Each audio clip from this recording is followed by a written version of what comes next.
Welcome back to Tales from Cazilor, the Golden Era, episode 10. We are getting very close to the end of the season. How are we all feeling, everyone? I'm fine. Baina's processing. I think hopeful for the future. It's important to have hope. I think that's very important.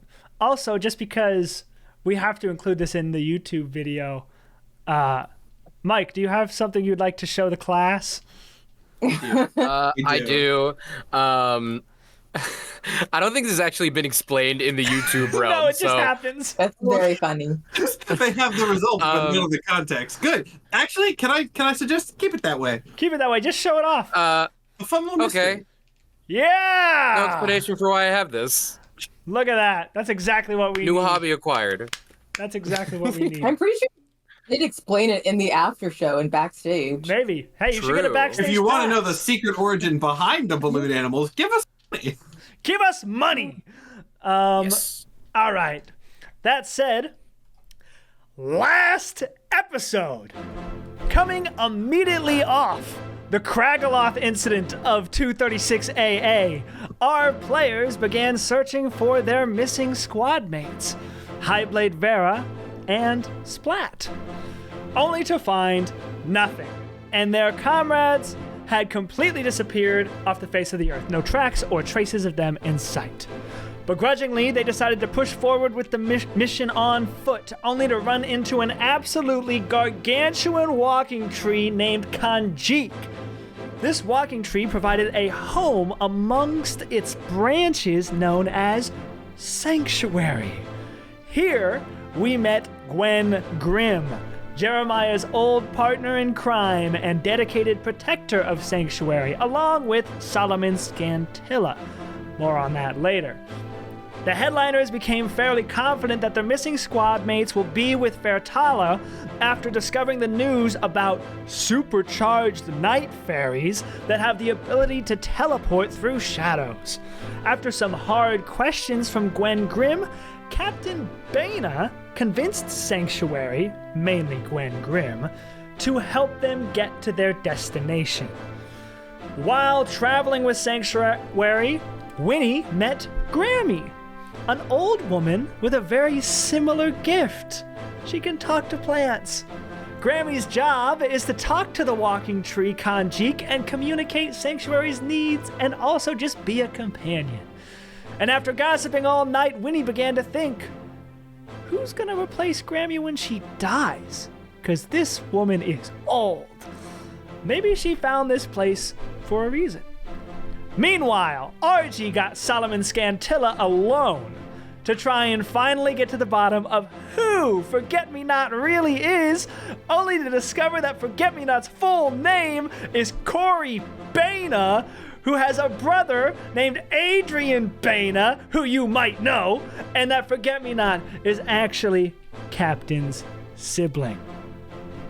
The next day, the party was dropped off, 6 hours away from their destination, making sure through Winnie that they had a way to communicate with Sanctuary. And that is exactly where we will pick back up again. Players, we have an opportunity here for roleplay moments. You have just been dropped off by Sanctuary. They lowered the elevator.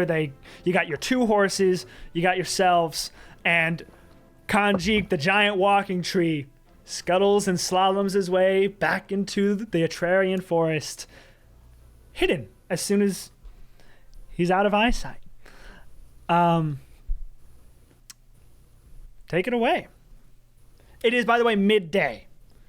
A little bit past midday. So by the time you get to where you're going to be, it's going to be like sunset nighttime. I think an important thing to establish, certainly for RG, but also the group vibe. What has Baina done in the preceding 12 hours since that revelation occurred, and now? Oh boy. That's such a good question that I feel like even Bana would want to know the answer to. It's been a bit of a blur. He's every single time anyone has seen Bana for the last 12-ish hours, he has been writing something. He's got his journal, his notebooks, whether he's writing plans for, this operation or writing like his theories on how all of this nonsense could have gone down with him forgetting an entire sibling and trying to like identify gaps in his own memory and trying to figure all that out. Like, this is a very topical reference right now. He is fully doing like the Gravity Falls, trying to figure out the puzzles and the clues and everything, piecing together like what is missing.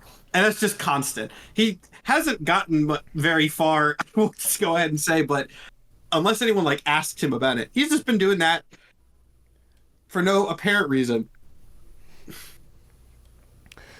Yeah. Does the rest of the gang know? It's a great question. Obviously, Bana and RG both know. But does anybody else? I don't think you didn't mention last episode that anybody did. It was mentioned like very briefly to an extremely drunk Lexi, I think. So, doubt that really counts for much. I think would he have told, or would it have legitimately just kind of like not processed in his mind that he should tell people? I think at the very least, your squad mates who aren't in the loop would definitely have noticed a mood change. Oh, 100%. In fact, yeah, we'll go with that for now. He has not said anything yet, but his change in demeanor, for, again, no apparent reason that you can see, is very clear. Yeah. I don't think Winnie is curious because she just sees that it's like, you're gonna harsh my vibe. So this is revenge for the flower at the bottom of the sea thing, which was technically Bana's fault. So yeah, Winnie's like, I don't want to do this again. Like, you know what? I'm gonna keep this emotional high I'm writing on. I think at a certain point, I mean, I assume you guys are all getting ready to leave. Are you all riding on the horses, like 3 and 3? I mean, that's what we've been doing up until this point, and since speed is kind of the goal, I would assume we're not doing anything different unless somebody has a pitch for why we should do something different. Do they have a horse? No, they don't. Well, we have the 2 horses. Hey, I was asking if they had another horse. If they didn't have another horse, it would have been a little bit faster. I imagine horses are a bit hard to take care of on a tree. They do not. People are hard to take care of on a tree, but they do that just fine. It's true. If they did, they didn't have any they were willing to give up to you. Okay. Well, do they have any... I know, like, vine hounds are a thing. Are vine other types of creatures a thing? As of now, in August of 2024, no. Technically, there are large-sized vine hounds, but I doubt we're going to see any of them here. This is a crazy question. How do vine hounds get larger? Do you just add more plants to them? If we're going to dive into like the source book stuff, which we'll use as a plug for the source book, there's a table of different dog breeds and a table of different plants that you can pick from, and you get different bonuses for each. And there's a redwood type that is bigger size and extra strength bonuses. Yeah. They don't Never mind then. You don't like add we'll... plants to them. It's like certain plant types of vine hound only grow so big. Gotcha. It was a pitch. It was a try. Hey, it was a pitch. I guess we'll just have to do the walking thing. Not walking, the riding 3 on 3. Cool. Because even if we did split up and have some people walk, we wouldn't go any faster. Right. So who's the 3 on 3? That's a great question. How are we splitting this up? Are RG and Ari in a good enough spot where they can be on a horse together? That was also going to be my first question. I was like, that's what we need to establish first, I do think. That's a question for RG. Because it's us 3, Ari, Lexi, Sooyoung. Oh, I forgot about Soo. Oh shit, Soo Young. Yeah, Soo Young. Can we just like put him in the satchel bags or saddle bags or whatever? The reporter goes, Absolutely "Oh, Can we get a bag." sidecar for Soo Young? You could forget him here. Just like, Also oh that. no. We cannot Forgot forget Soo Soo Young. Young. Sanctuary. Otherwise, who's gonna write about Okay, He's counted in the then- sticks. We're fine. Then let's. I think RG would be willing to be on the same horse as Ari. It's not a great place they're in, but it's good enough. And also, I think RG has been doing a little bit of his own reflecting on the nature of siblings after recent revelations. So, yeah. Like, Uh, I guess I would we'll then- take Soo Young and then just have an incredibly personal, private conversation with a reporter on the back. Yeah. I would assume that Winnie and Lexi are also on the same horse. So then we Yeah, I have have the to two talk to pairs. him. One of you gets who's third wheeling. One of you gets Splat. Soo Young. One of you gets Bana. Splat's not here. Oh. Splat's not Oh, here. fuck, you're right. Splat's not here. I think it kind of would be funnier to have Bana just on. He's not. Hey, he's not paying attention. So you're all good. RG would probably want to go with Bana. I'm gonna pull Although RG Both and of be you like, want to go with the captain. I'm touched.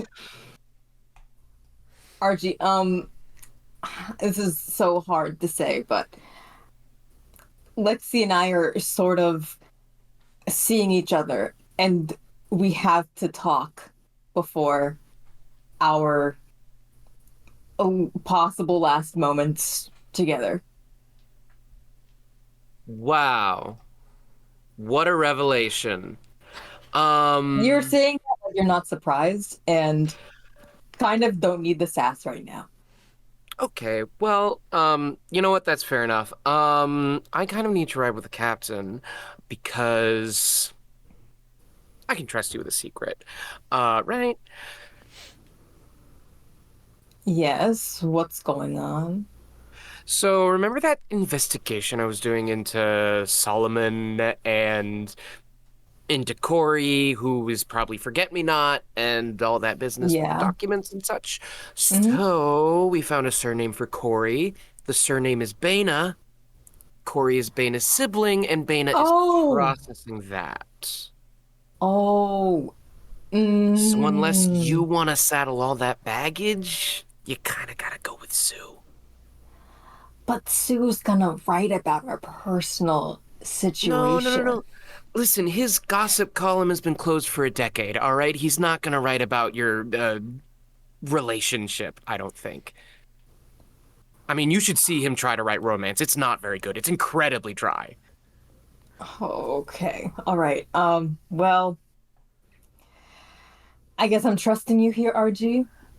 However, if Soo Young writes even a single sentence about my relationship, I will make it my personal duty to ruin your career. And I would expect nothing less. And for what it's worth, I Alright. can personally stab Sue. Okay. Yeah. Okay. Thank you. Cool. And RG is going to make for Soo Young with that to make sure he's on the level. Sure. Yeah, he's like walking, but then like walking really fast and starting to run. Yeah. Um, Sue? Yes. Sue. Yes. Ah. Hello. You're going to go on the horses with Winnie and Lexi. You're not allowed to write about anything they say to each other, please. I'm not allowed to write about anything they say to each other. Well, it's romance, and that's not your strong suit, so it's kind of a win-win either way. Not my strong suit. No. I ran a romance column for 5 years. And the amount of similes that you put in those romance columns, corny ones at that, could build a boat that could have gotten us to Atraria possibly in a few days. Well, see, we're all showing our true colors then. I thought your eulogy was tacky. Okay. All right. It's fine. It's fine. It was a little tacky. In fact, tacky is a light word to use. You could have used better words. You have a better vocabulary from that. That's not the point. Listen, if you want to write about Winnie and Lexi anyway, you would have written about them already, right? Well, I was waiting to see where it went. What are you waiting to see where it went? Well, is it going to be a tragedy or a happy ending? We won't know. Oh my goodness. Just don't write anything on the horse, and I promise I will advocate as hard as I can for you to print the actual scoop here. And if you want to know what that is now, I need to trust you with complete secrecy. Very well. My pen will remain in pocket. Thank you, Sue. The guards from Sanctuary watching us prepare like these guys? Really? All right, then. Help me up on the horse. All right. Hey! Cool. So we got Winnie, Lexi, Sue, and then we got RG, Ari, Bana on the horses. Cool. So we just, I guess we start making way. It's a long journey. We start making way. You have, as I kind of said before we started, once we enter the lion's den, not going to be a lot of time for sentimentals. So any conversations and stuff, go ahead and have them on this little road trip. Okay, I guess I'll go first since no one's saying anything. Take it away. And There's I probably silence for a long time on the RG Beta horse. Yeah, we all got things going on. I shoot like Su Young, like a look that could kill, and just say, everything from this moment on until we stop talking, completely off the record, Sue. Completely off the record. Yes, I got the spiel from RG already. Pretend like I'm not even here. His presence is so it's so loud. His presence is so loud.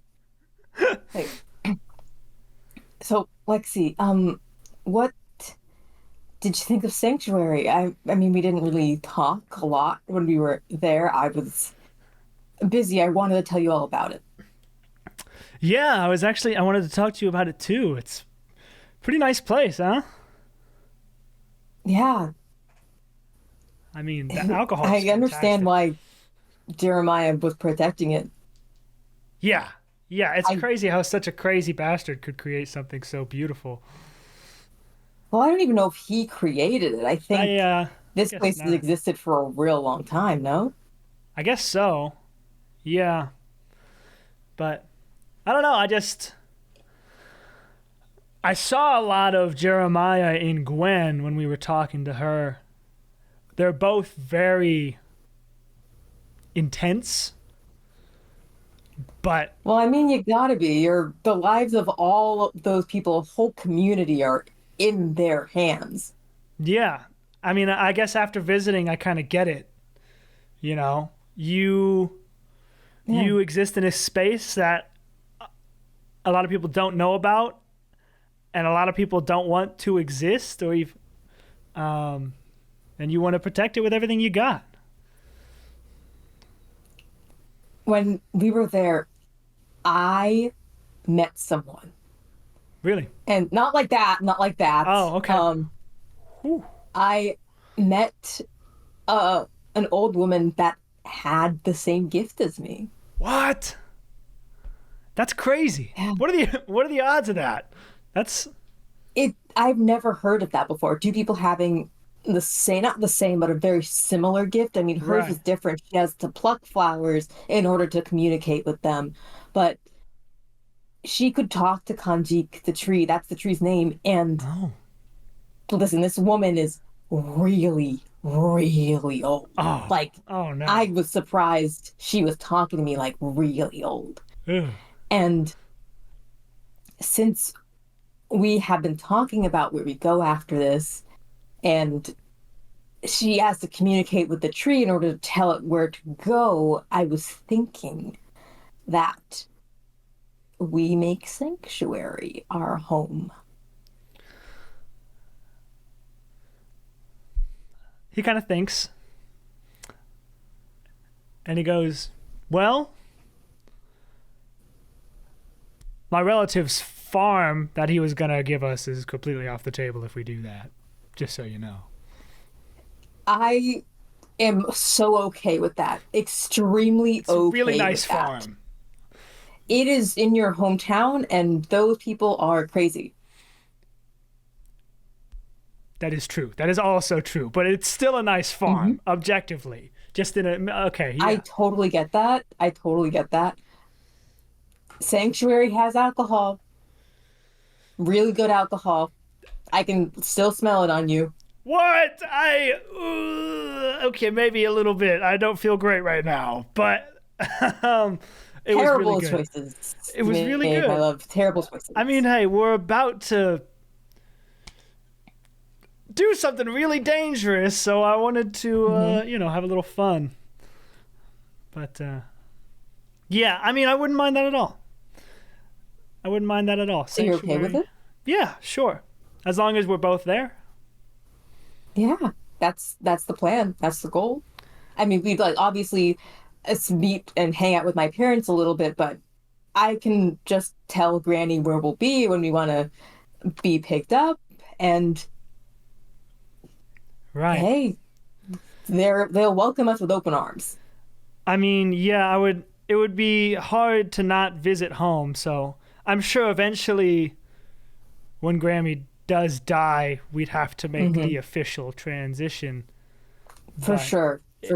In the meantime, it would be nice to be in both worlds for a bit before we completely disappear.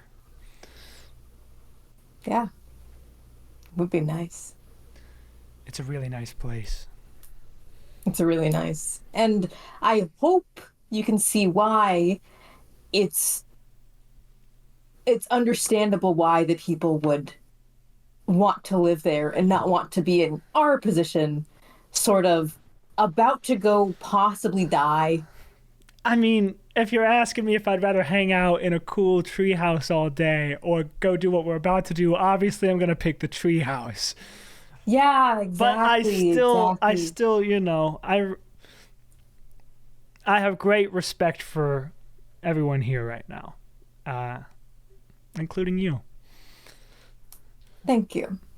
Because it's not easy to do what we do, but we're doing it. Is Su Young writing right now? No. But he is listening. Is that a lie? He is listening. Okay. Completely off the record. Off the record.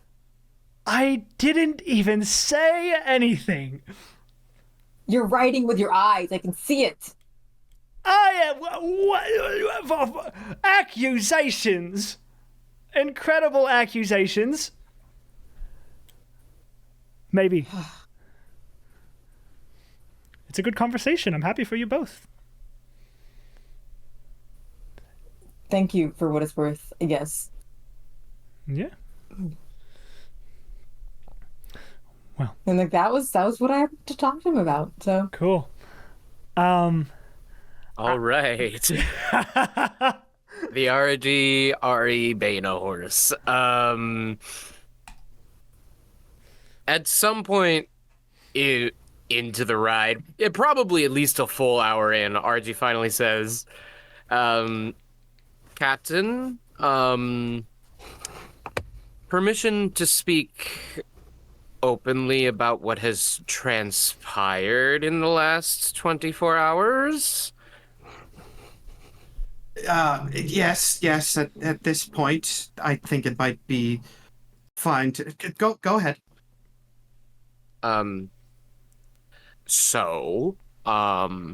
Yes. Well, already to catch you up to speed. Long story short, investigation stuff happened, and it turns out that Forget Me Not and Bana are siblings. What? So So loud. yeah. So loud. Everyone heard The that. horse like swerves a couple feet and then gets back on track. Everyone Mhm, heard that. Yes, quite a development for.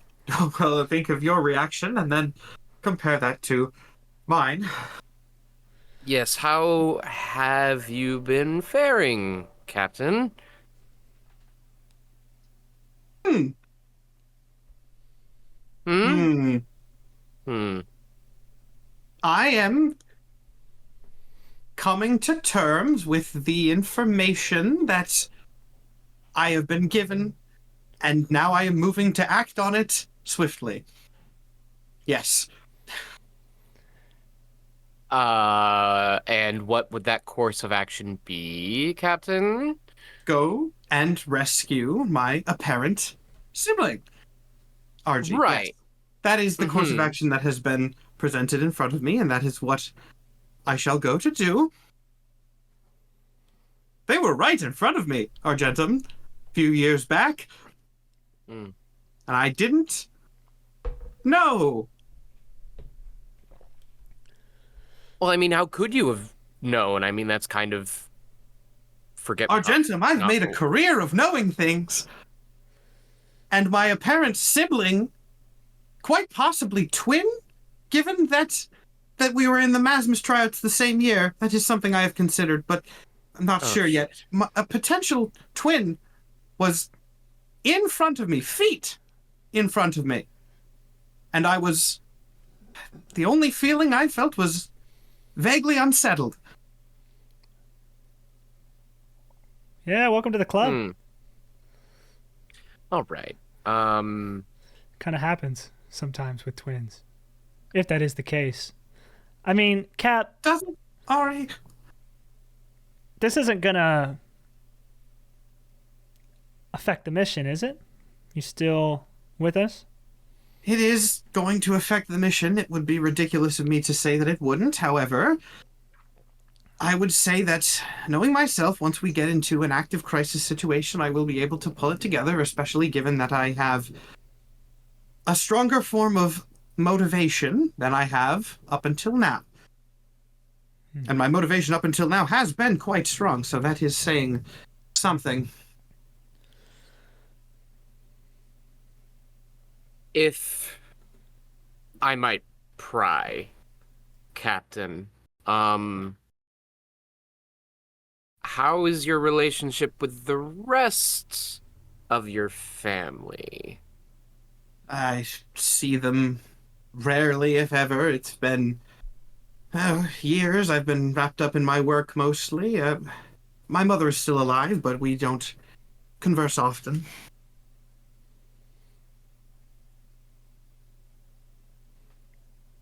Well, this is tough. I mean, I was going to ask if you thought they might have known, but I guess they literally couldn't. If I didn't, I highly doubt that they would. Hmm. Fully abruptly changing the subject. Bana then, well, not to anything super different, but he goes, "You two have not spoken for the duration of this ride. Oh, boy. How are you two feeling as we approach this?" Fine. Fine. Neither of those answers seemed sincere. I think it's a very high stakes mission, and to let some minor tiff affect it would be ridiculous. I agree. I think we shouldn't bog up the importance of this mission with emotions or distractions, which is why I'm a bit concerned for you, Captain, if we're speaking plainly. I think that me and RG are at a point where we can do our jobs just as good as before. And that's all that matters. Scritoris, it has been no secret to me that you two have had your share of conflict recently. Social situations may not be my area of expertise, but I am not a blind man. I have just learned that I have, quite potentially, a twin of my own, who I have not seen for years and do not remember anything before that. Seeing you two have the conflict that you do is, to put this in a selfish way but an honest one, quite frankly unsettling. Coming from a surprisingly genuine place, given the revelations of the last few hours, this is the time to work these things out. We have a few hours before a major conflict. There is clearly some tension between you. Not to put you on the spot, but I believe it is time to put you on the spot. Captain, Well, I Captain, can't do this right now. You very well might not have another time to do so. Captain, we've tried to work this out, but at this point it's a matter of two people wanting completely different things for their own and each other's lives. So, there's not much to be done. I would like to live my life, and Ari would like to go through her life as it was dictated to her. In other words, RG is selfish, and I'm quote-unquote stubborn. Argentum, do you have a response? My response that's fine. Oh, Lord. Is that this was never going to work. Because that ability to turn off our emotions to get the job done is something that you can't turn off. I decided that I don't want to live that way constantly. So we are going to put it off to one side and get the job done one last time, and then I am getting out of here because I can't live like this anymore. Argenta, we have discussed your desires for your future career a few times. Ari, we have not had such a discussion, at least to not the same extent. What do you hope to do when this mission is done, assuming, of course, that it is successful for all parties? Well, first let me ask you, am I still your pick for second in command? He kind of like looks back, looks at the other horse, considers it for a moment, and goes, I have not had time to reevaluate, so let's say yes. That is not, of course, any doubt of your abilities. It is a genuine expression. At the moment, that is the status. Well, one way or another after this, I plan to become a captain of my own. I have faith that you can do so. I'm fairly certain that a mission with this much valor and bravery will grant me the rank outright. I don't know if you intend to retire like Argy here, but if you did, you could even pass the name of the headliners down to me. And I could do my own recruiting next tryouts. And I think I would like that very much. Potentially, yes, though something in your tone does raise a question, Ari.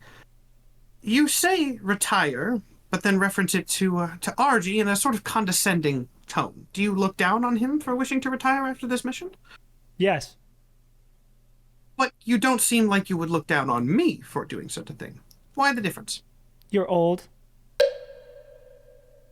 Thank you, Ari. Well, I mean, it's just the facts. The average Masmus Knight doesn't live to see 30 or 35. You're a very well-respected captain. You've done a lot with your time. I think you are well within your means to retire whenever you want. And goodness knows the captain hasn't had any other use in society other than his service, certainly not any scientific marvels or technological advancements. He would never have made those advancements if he wasn't a part of the Masmus. And he never I would take object with that, Ari. I understand where you're coming from. But I do not attribute the work that I have done to the Masmus. I do not attribute it to any sense of duty. If it must be tied to an emotion, it is tied to, as sad as this is to say, guilt and regret. Bad things happen in the Masmus sometimes, Ari. Bad things happen to me, bad things happen to the people that I care about, and my work has value in what I see as trying to atone for them.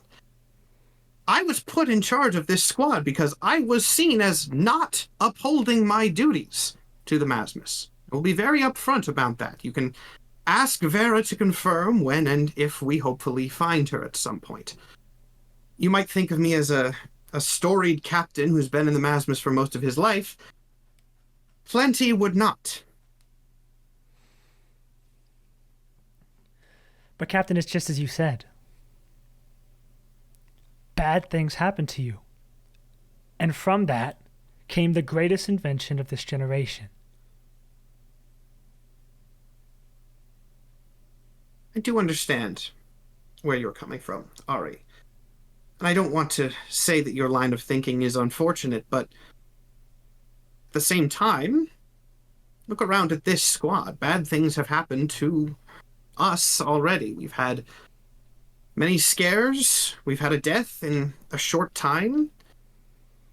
There is no easy way to measure duty or valor or anything like that. It would be nice if there was, and I'm sure from the perspective of a reporting family, it seems like there might be, but in my experience, it is not something that can be so easily quantified. From my rank as a captain, I would say that you have served your duty well on the Masmus, and if you would like to consider your path to captain going forward, I would be happy to recommend you.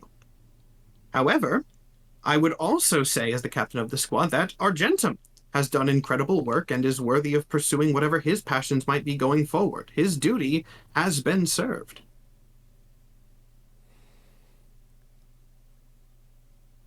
I guess it's just a matter of opinion. I suppose it is. For what it's worth, it is a two-way street in that regard. I don't respect your choice to stay in the Masmus. It is stupid. It is stupid and meaningless sacrifice. All right? And Captain, I'm frankly appalled that you would even encourage her to stay in. I mean, after all, you know what this organization takes from people. It's taken from you. If I might interrupt you, when did I encourage Ari to stay in? When you said you would endorse her to become captain.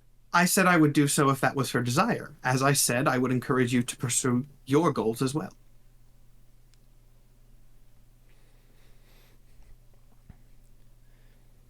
I just think there is a difference. Explain it to me. Our family, our grandpa specifically, set us down a path that he knew would lead us into death and destruction, all because he didn't get to walk it himself when he was young. He stuck us in the army because he thought it was some grand dream and grand purpose, but he didn't even have the stones to fulfill that himself. He doesn't understand the sacrifice and the pain that goes into it, so why should we listen to him when he says that we should be in it? He's not a qualified voice on the matter. And I don't think you can make an unbiased choice when you're in that situation and when you're raised in that way. So do you What are you believe that gonna your do if choice Forget-Me-Not continues to do their work when we find them? Don't you want them to come home and catch up on time? Wouldn't it be terrible to lose a sibling again when it barely feels like you even got to grow up with them? Argentum, It's a terrible fucking I thing. do not have a sibling. I'm reeling from this information, but it has not fully processed in the way that you would process a family member. I'm sure it will process at some point. I certainly hope that it gets a chance to. But at the moment, I am not at that level. I hope to understand the concern that you and Ari have for each other. And I think perhaps unconsciously, some part of me does. You say that you cannot make an unbiased decision when growing up in the type of environment that you did. Do you believe your choice to leave the Masmus when you can is unbiased?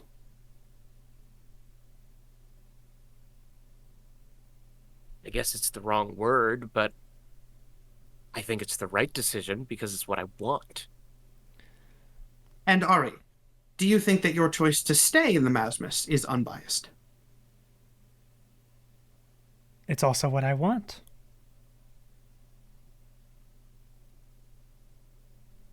I feel like both of you have arrived at the same conclusion.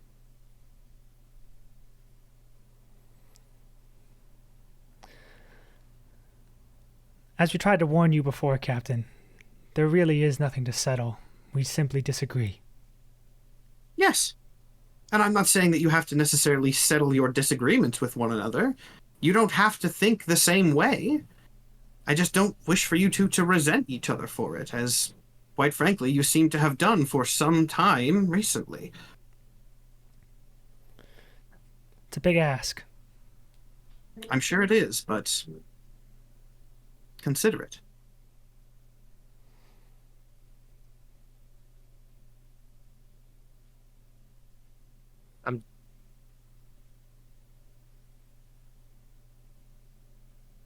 I'll consider it.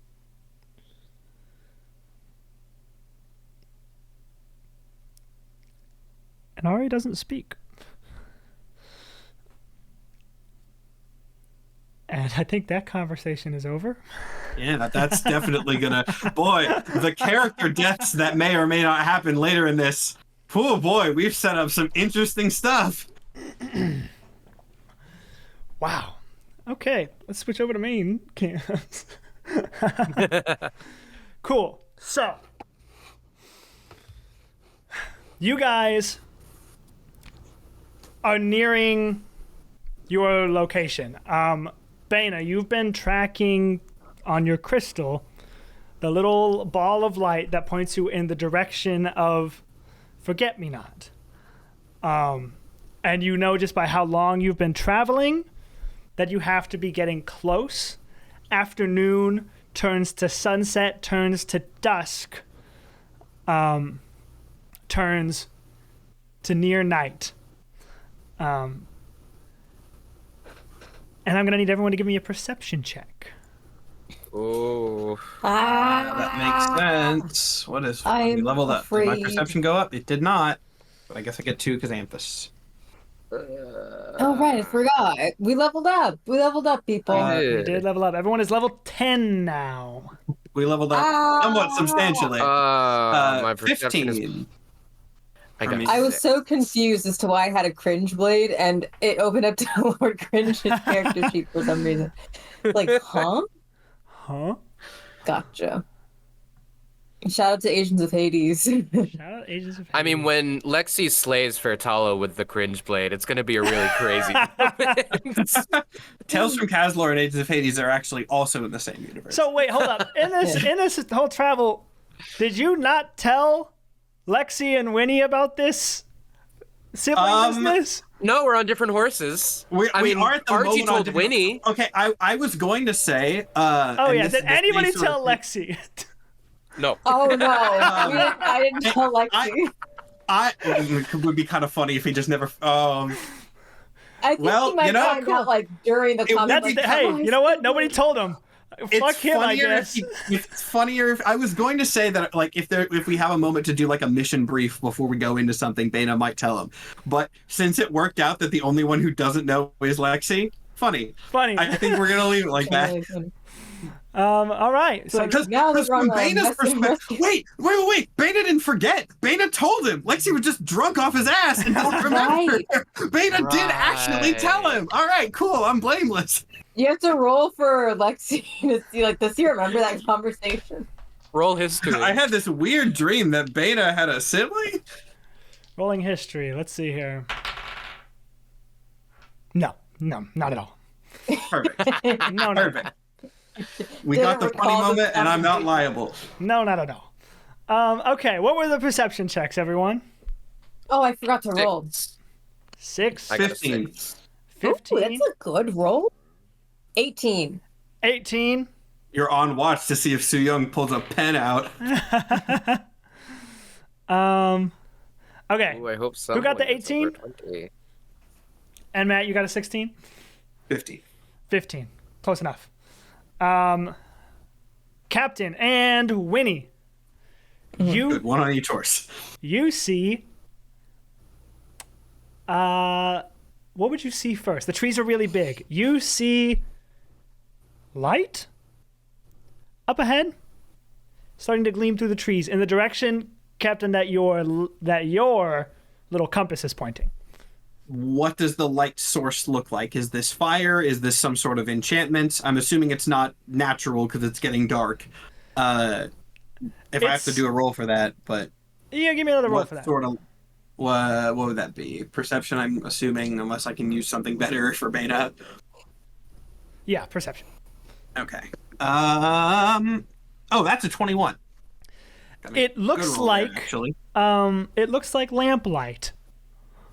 And there is some firelight too.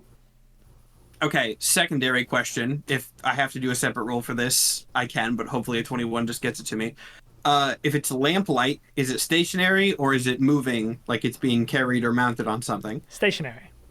And then I think the answer to this one is fairly obvious, but I would still like to know. I'm assuming that it is mounted at whatever would be practical height for giants, not people's. Too humans. far away Those for you to creatures see of me, I'm all sorry. that. To see where the light is mounted, you can just see glimmers of light through the gaps of the trees right now. Definitely going to have everybody slow down and sort of approach in shadow as best we can. Cool. Until we can see more, not just running straight up. Everybody give me a stealth check. Group stealth here. Group stealth Group with stealth. 3 people per horse. I'm also doing a wild sight.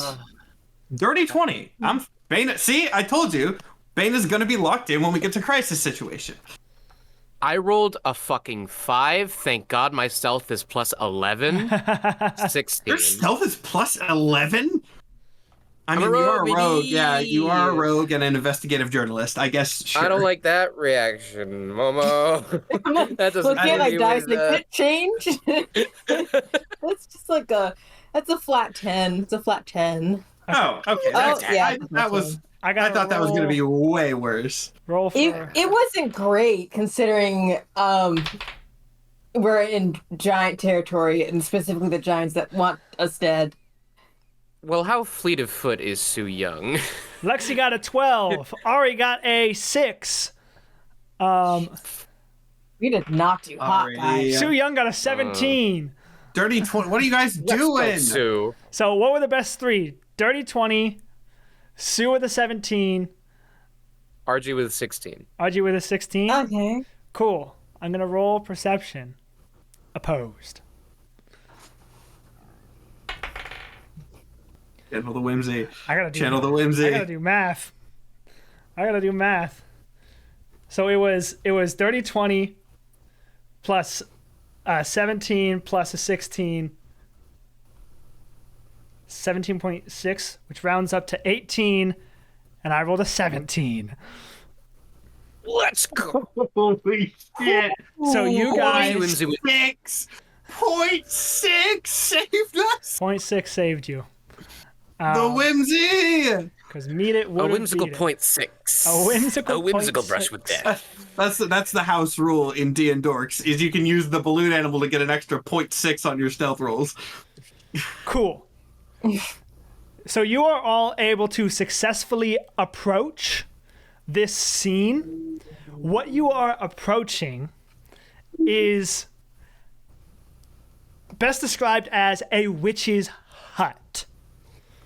There is... You know what? Let's just go ahead and open up roll 20.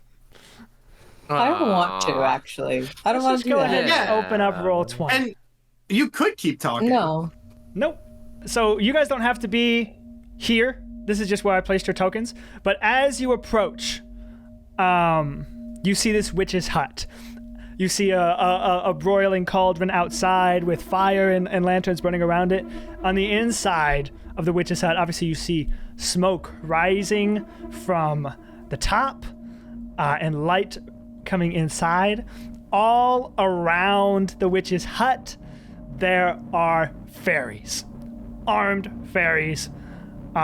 These little tokens each represent a group of them, not just one. Okay. Pro, no giants. Con, more than 4. More than 4. More than 4. More Okay. than 4. This is Warhammer rules. Oh, That's so not, these are okay. that's not Thank God. Yeah, great. they're These are groups. fairies? They're groups of Well, fairies. Ooh. Roughly how many per group are we talking? 3 or 4. Okay, so 12. Okay. We should assume 12. That's not great. And so as of right now, you are here and stealthed. Don't go across this line and you can remain stealth with what you've got. But if you want to go any further, then you're going to have to give me something more. Okay. Like a stealth check, you mean? Yeah. Okay. And this again, these positions where your tokens aren't where you have to start necessarily. So you can basically move anywhere behind this line as you approach with that stealth check. First things first that I just really want to establish. I think this is going to be obvious, but again, I don't want to get tricked, so we should set this up.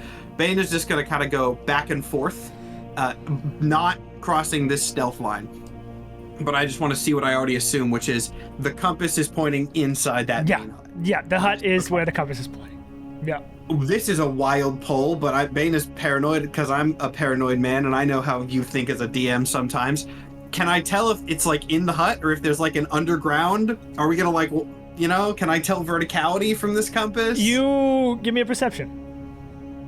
I don't like that that's even I feel like if the answer was no, it's just in the hut, that would have been what you said. But a perception check is gonna give me a very underwhelming 8. It seems to be in the hut. Okay. And I will say, just because I didn't explicitly say this, I assumed it was obvious. Giant hut, by the way. This isn't like a human hut. This is like huge. that I assumed, yeah. And you cannot see inside the hut from here. The door is closed. If you walk up to the door, maybe you could crawl under. Ignoring RG's past track record, are there any other ways of entry we can see into this place? Other than the main entrance, is there a window or from what you can see right here, any window would be way too high up to reasonably climb into. The doorway is probably your best option. I feel like that's exploitable. What magic items does Bane is rummaging through his bag? What do I have here? I will say this could be helpful. We have the Artificer Infusion that's been the most useful so far, I think, which is the cool magic horn that only Bane can hear. If we want to not have people, if we want to not risk a group going in and just send the highest stealth person, which who knows who that is, if we just want to send the highest stealth person in, we could set up a system of X blows means forget-me-nots in there, X blows means not, how many is a giant. We do have a secret way of communication that nobody else can hear that only requires one person to be in. I will say on a meta level, on your approach, I rolled just one opposed check for your stealth. If you're attempting to go past these people, you're going to have to beat perception from all four groups. Yeah. I don't suggest just sending somebody directly up to the door with no other prep. I'm just saying we only have to send one person deeper in if we want information because we have a way to communicate back silently. Yeah, that was one piece of a plan, not a whole plan. So this might not be extremely useful, but upon leveling up, I did get this ability called Know Your Enemy. If you spend at least 1 minute observing or interacting with another creature outside combat, you can learn information about its capabilities compared to your own. Strength score, dexterity score, constitution score, armor class, current HP, total class levels, if any, fighter class levels, if any. All of that or just one of that? All of that. That's crazy. The stat block ability. All right. Yeah, cool. The meta ability. Okay, sure. What a brilliant idea, Watsy. So you're gonna have to. Let me just look up this spell so I can get you all the information. It's Know Your Enemy. It literally says not or any of those things. All of it just those lists things. them. That's fantastic. I love it. Lists all the things. It literally is just the stat block, maybe missing one or two things. That's insane. I love learning. I love learning that I have Mario players. It's like I'm playing the most important poker game of my life, and my opponent just said, "Hey, show me your hand." Cool. Know Your Enemy 5e. This is fine. Let me read this here.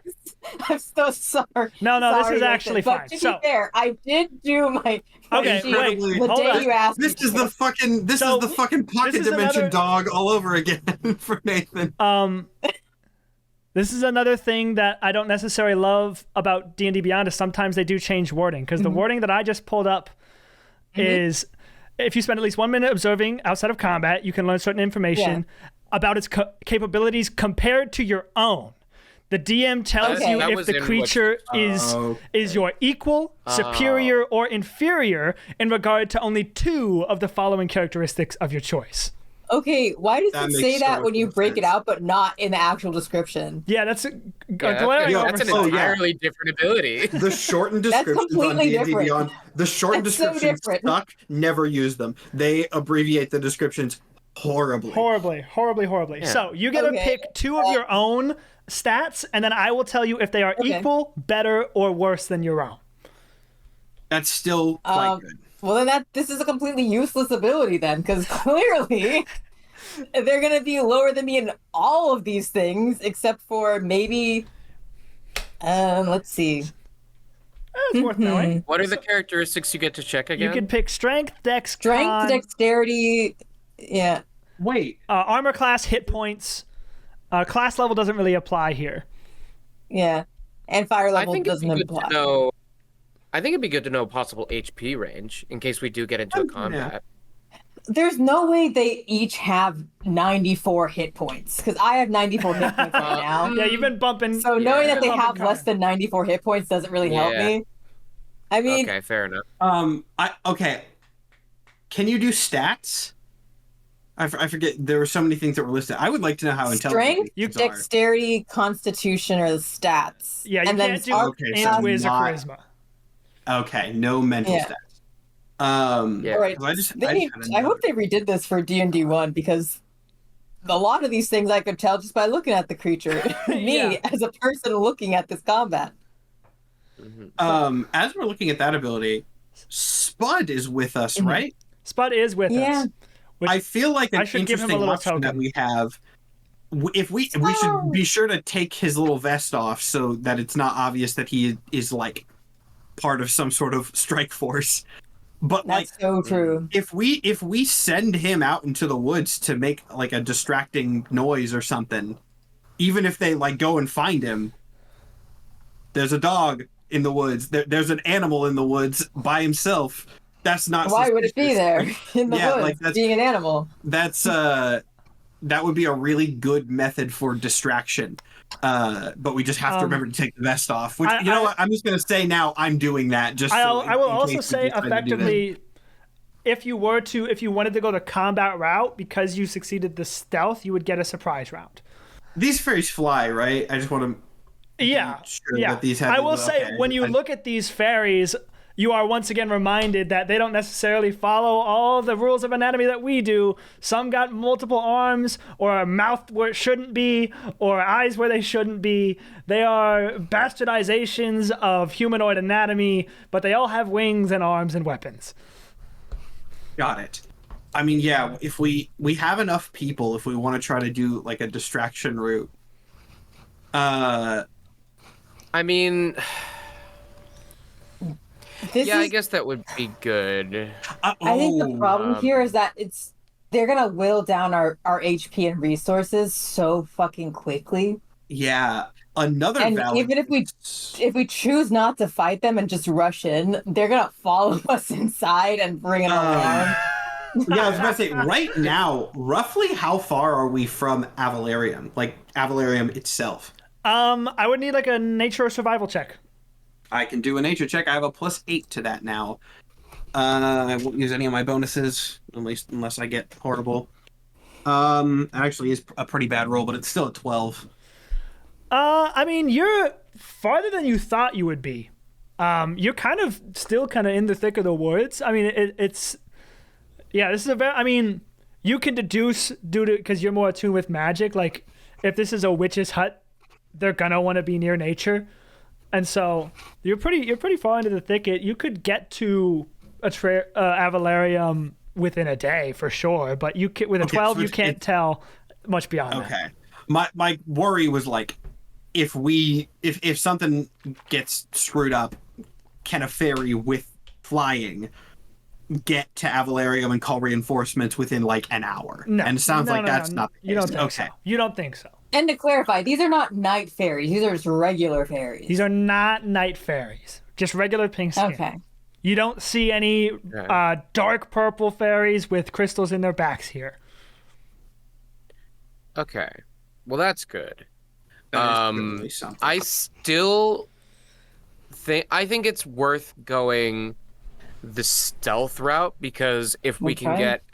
if RG can get a help action and some kind of additional dice, either from Like a watchful Dana aid. or a watchful aid, or I will say, I'll kit you out. on like a meta level, Momo made a great point that this will use up resources, this fight. Yes. And That's you why- have effectively entered what I referred to before as the lion's den. Once you cross this line,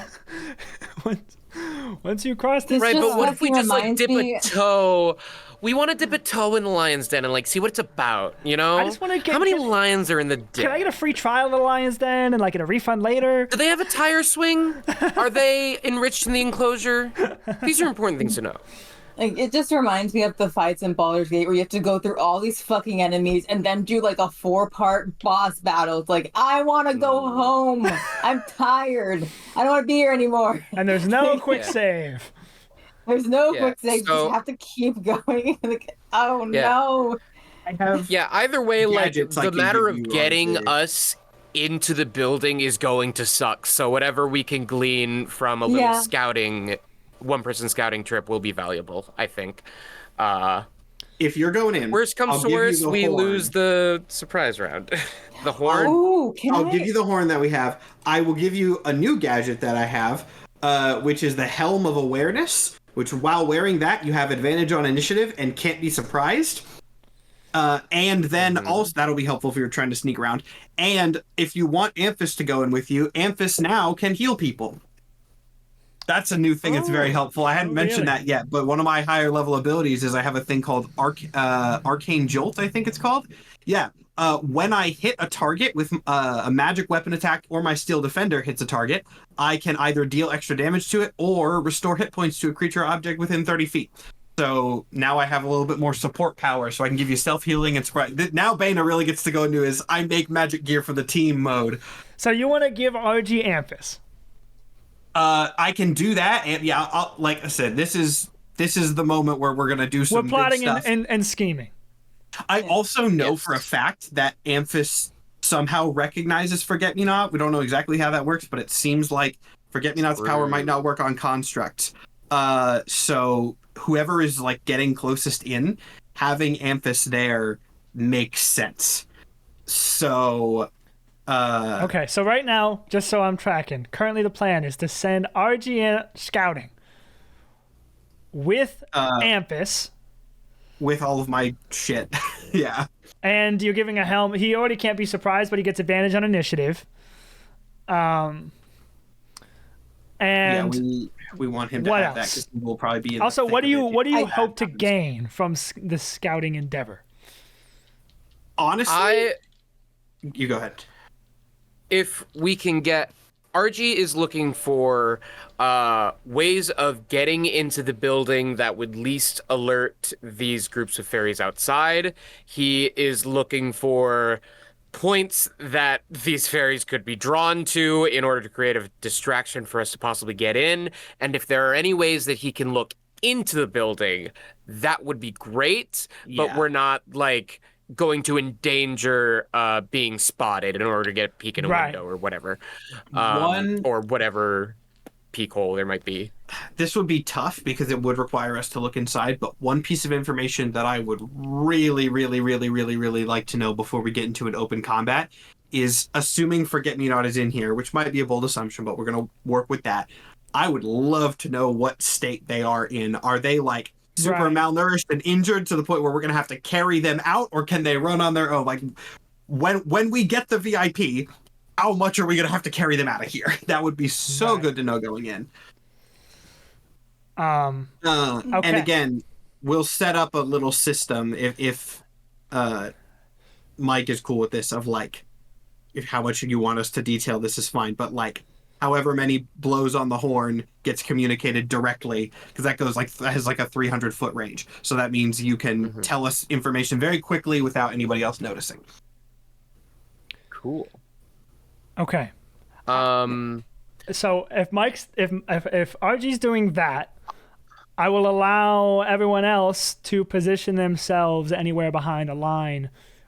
Trying to get the distraction, just to get like some people away. Right. I don't think at this time we would necessarily be able to draw them away without either they're endangering somebody or just giving away our position. That is also something, but I will say that is also something that RG will be looking for. Gaps in that armor in that sense. Like, are there areas that we could draw them to, or... Right. I doubt RG would get close enough, but if he could somehow overhear some, like, Arkham grunt banter that's like, oh, I hope there aren't any spiders. I'm scared of those. Yeah. Just to clarify how fighting swarms work, do each individual one of those of the swarm get an attack on us? Or is it just like they attack as a swarm, they have multi-attacks? They attack as a swarm, they have multi-attack. It's a lot more loose. And once they get below a certain like HP level, like at half health, you've like killed half of the swarm. And like they get yeah. Then I guess, yeah, in my Know Your Enemy, I'll ask if they are my superior or inferior to HP, and I guess strength, because it's a lot. What's your strength? My strength is a 8. If I could, before we get the answer, if I could argue possibly instead of strength getting AC, because did I not just say... like... Is that what I just know my AC is 17, and the chances their AC is higher than mine is so low. Yeah, if it's higher than that, we're in trouble. Okay, fair enough. So your HP is what? 90 something? It's 94. So their HP is inferior to yours, so lower. Okay. And then your strength is what? 8. The strength is better than yours. Okay. Well, we know they're a lot stronger than me, and we can probably hit them with a couple of rounds, whittle them down. But there's 4 of them, which is such a pain. Big pain. Yeah. Big pain. I will need a decision here, though, gang. Yeah. RG is going to do his stealth scouting before we do anything else. We don't. Okay, before you do that, anybody who wants to place themselves anywhere on the map, go ahead and do that, and then we'll do RG's stealth sort of off the map because we don't really need to do it. I'm gonna do that. RG would go in, I think, over here, try to sneak around this third group and stay as far away from the light source in the center as possible. In that case, Bane is going to go to the same side, and as I usually do for situations like this, I'm going to just have an anchoring arrow. Actually, given that this is a swarm, probably Tanglethorn. I'm going to have a Tanglethorn arrow ready to go to if one of them like suddenly makes a weird move towards something. Obviously, see if it looks like it's reasonably RG, but then fire that off to grab them all suddenly. That's my plan, just sort of setting that Overwatch up. Anybody else? Momo, where do you want to put Winnie at? I might climb a little bit into a tree. Okay. So, like, be around here. Okay. Climbing up into I'm assuming a tree. Spud is coming with me. Spud? Spud probably needs to go with you because you are the only one that can I don't communicate think with him I will say reliably. Spud the dog can climb a tree. I don't know how high this tree is. Oh, then I guess this is a send him with giant Lexi. tree. It's like yes. Then I'm gonna send Spud with Lexi and be like, he needs help. Just help him. All right. Spud is with Lexi. Where is Lexi gonna go? He might just hang down at the base of the tree, kind of like in these bushes.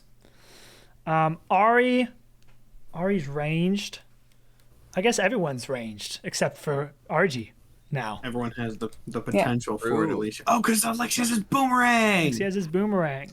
I mean, I guess Ari is just going to kind of post up behind this weird skull thing. Okay. everyone's on the move. We're actually are going to do this on the map because it's nice visual representation, but we're not tracking movement speed. We're not tracking any of that. Mike, you just tell me where you want to try to go, and then we'll roll the check. All right. I think RG's. I'm gonna move my guy with the arrow keys. But basically, the path he's taking is going sort of through these vegetable, or whatever these crops are. All or way possibly taller than you, by a the little way. outside them. What's that? All way taller than you. These are, again, like giant garden. Then they shall be excellent cover. And then I think he wants to make his way so that he can get underneath whatever this is. Okay, so let's get halfway there first and start that check before we can see if you get the whole way. Would anyone have given RG watchful aid? This is interesting, though, because watchful aid requires that the target can Is a hear combat you. ability. Can hear you, so they would have to... It's like a... Well, I mean, that would have been before we had set out, but I guess like we did have a lot of time where we were deliberating. But let me read. I think we did. Here I am googling watchful aid like we're popping like that. Let me pull up our exclusive source book that you can get at nathanapollo.com, the rules for watchful aid, because it's supposed to be flavored as "Watch out! They're about to see you." Obviously, that doesn't work for stealth, you know.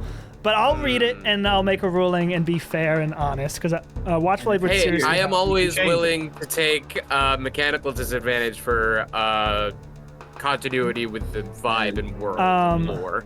You guys aren't ready for the source book patch notes when we drop evil watchful aid. Evil watchful aid's gonna be huge. You guys think we're kidding? That is a subheading in our source book planning document right now. It truly We will is. explain what that is later, but there is an ability which has the working title Evil Watchful Aid. Okay.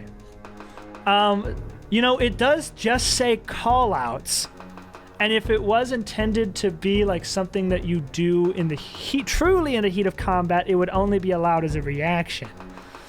But it's allowed as a Right. bonus action. So you know what? I will say that somebody else can basically say, "Hey, take this path." Like maybe Winnie went up in the tree, got a good look at the field, came back down, and said, "I think I see a clear path," and you get a watchful aid, which is now at level 10 a D12. But that will expend a use of watchful aid. I only have 4. Yeah. I don't think I bumped my charisma. It's a I mean, charisma honestly, modifier like- +1. I am trying to like give us the most advantages we can. We will probably need those watchful aids, so it really I depends on how think comfortable y'all take the are. watch blade, because if I Fair have enough. 3, then Lexi still has 4. Okay. I would have Because- given Alexi a watchful aid as well. And how they expire? How long? 10 minutes. After 10 minutes, right? Yeah. Plenty of time. Plenty of time. Okay. And hopefully okay. we'll get a short rest and I get them back. I wouldn't count I've on only it. got 2 left. Don't We're fuck up. entering the lion's den. We're entering the lion's den. Okay. So, Archie, Whimsy. you have a watchful aid, which is a D12. You have like a +11 to stealth. So you're gonna be. I am definitely trying to stay well out of like 2's sight range and the pathing. Okay. So then you'll make that we're you'll going make for. an opposed check against 2 of these. Okay. So you roll yours. Whimsy. It's an 18. It's an 18. Do you want to use the watchful aid? Knowing your bonus, wow, but good roll in a vacuum. 18. Fuck. I don't know if I want to use it. That's rough because you rolled a 7 on the die, right? I rolled a 7 on the die. Statistically, it is unlikely, though not very unlikely, that you will roll lower than that for the rest of this. Yeah, I know. But like also, But if you do, it's really we're fucking rolling bad. against 2. These are swarms of fairies. We don't really have any idea what their intelligence would be. But assuming they got roll,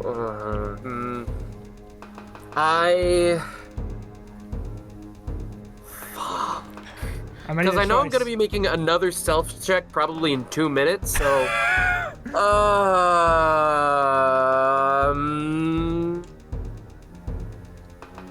I have faith in the future. You have faith in the We're future? going to use the Watchful Aid. We're going to be safe. Okay. I want to be You're safe. gonna get a 1 on the Watchful Aid, and all of this was for naught. Don't Are we say in that! initiative or No, no? we're not in initiative. No, we're not. We're just using the map as a point of reference for what RG's doing.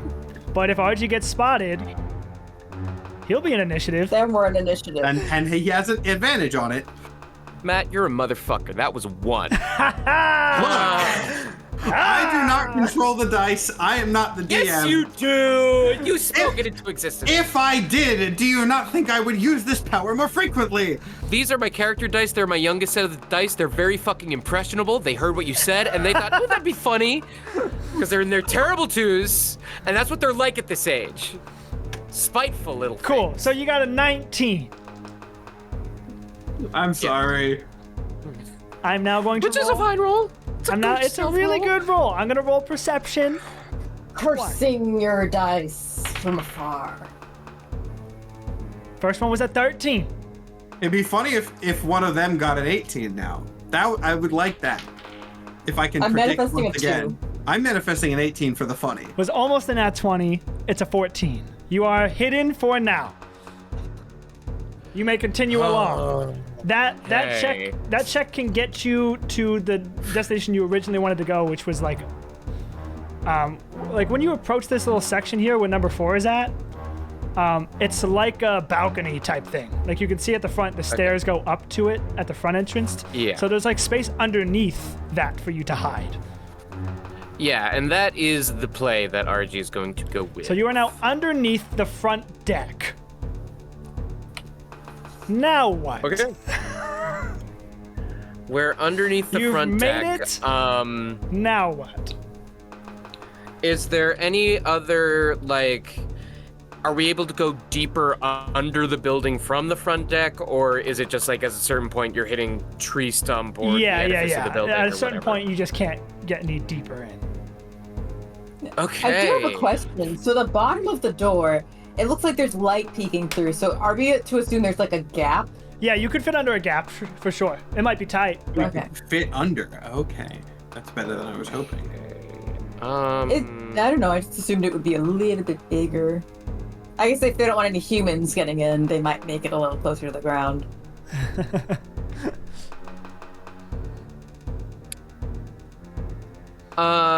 How Yeah. What now? how what now, Mike? tolerant of you? What now?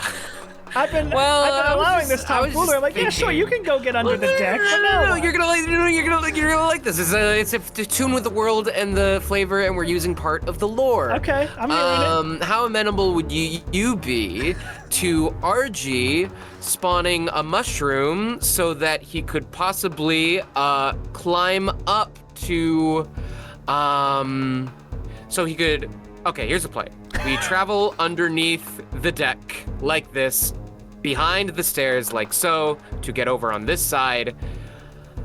Okay. By the time we're around here-ish, RG makes a mushroom on the side of the tree via his get a grip ability in order to get an extra foothold and extra height in order to climb up to presumably where a door or window could be for us to look in and get the scope of the building. Okay. First of all, I love the ingenuity. Second of all, I'll allow this with a myriad of checks that you will have to pass. Fine by me. I will say You're inbound. that being under the deck, would that be enough to give you total cover? Because the fairies are actually smaller than you, and presumably at your level. I think I would need another stealth check to move to that location with advantage. And you would be facing the eyes of 2 and 1, so you'd be facing another All right. 2 on 1 here with advantage with a plus 11. I'm sending a message to my character D20. I'm not even including it in this advantage roll because we're in the end game. You gotta step the fuck up or step the fuck out. I'm gonna shut up and not say numbers. Thanks. All right. To 22. 22. For the stealth check. That's a range we should be in. Okay. It's an 11 on the die. I'm gonna roll my 2 perception checks. First one's a 3. Next one's a 9. So you are able to get to the exact location underneath the deck that you want. Yes. But now to come out of hiding to climb the building. Great. You know I'm gonna make you do another one. You can That's do the fair. you can do the get a grip. Be sure to keep track that you're burning a use of that. I don't know how many uses you have of that per.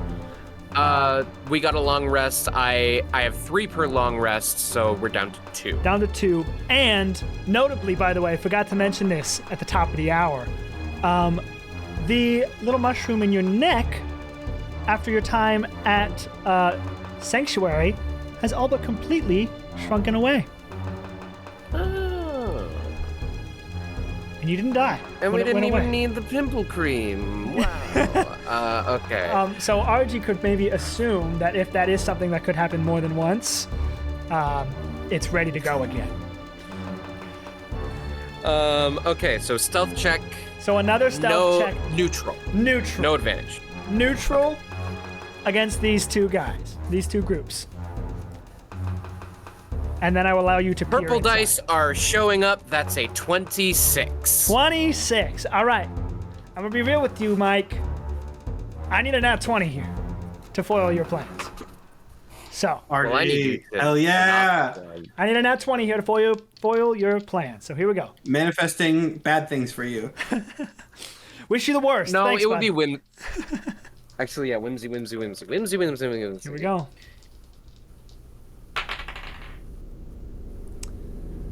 First one was a 12. And the second one was an 18.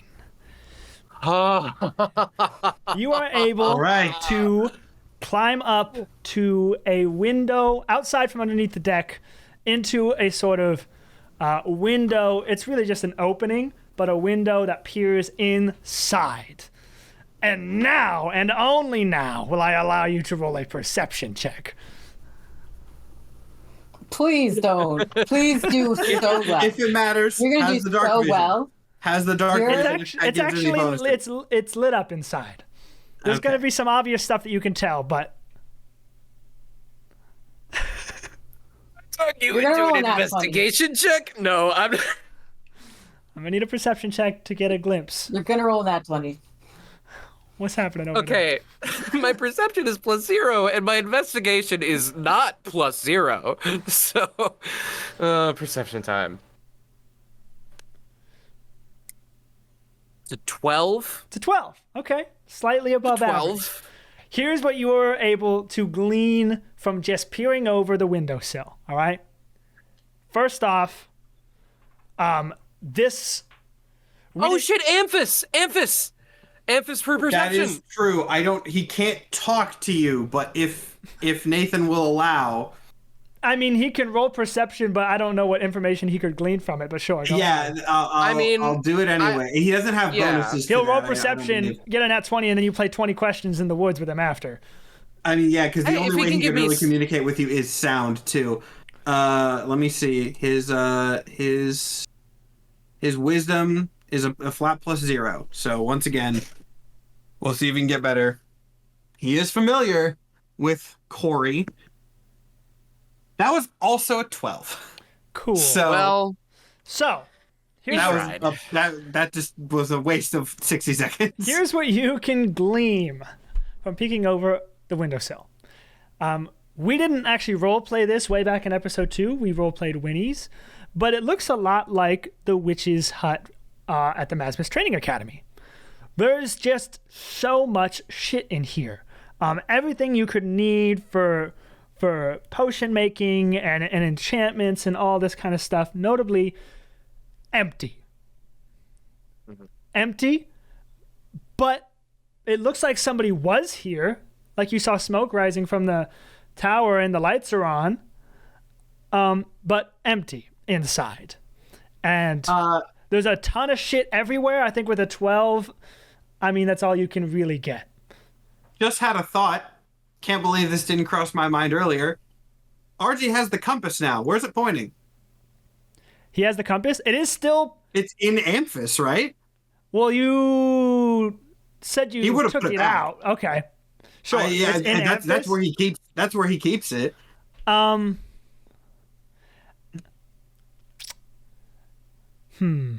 is it pointing? It's pointing inside. But there's just so much junk everywhere. And you're looking for a person amongst carcasses and skins and bits and bobs and drinks and liquids and eyeballs and feathers and cages and all this stuff. You can't really get an exact, but it's still pointing inside. It's pointing inside. There's a bunch of stuff. Do I see any living creatures in those cages? Oh, yeah. Animals and things? Yeah, animals and things. Okay. Some you recognize, some you don't. Flora and fauna alike. And So you this is clearly- humans, This is either a storage area or the lab, and probably not the room they're keeping human prisoners in. I mean, it's possible. Maybe, but... Honestly, I was asking about the animals because I was I was picturing a scenario where we do like a zoo jailbreak situation to distract the fairies, you know. But again, these are giant cages. I will say that the crystal you can glean, again, you got a 12, so it's not going to give you all the answers here. But it is pointing to a certain half of the room where some cages seem empty, but you're so far away, it's hard to tell. So maybe they could have humans in them. You would simply have to get closer. Okay. Okay. Last thing. I got up this high. Yep, Pretty far out of fairy range. debatable, but I'm listening. They can fly. Could I try maybe to... currently. They can fly. But could I try to climb up to the chimney? All the See way what up, this smoke is all about? Yeah? I will need another stealth check, and you're going to be rolling against all of them.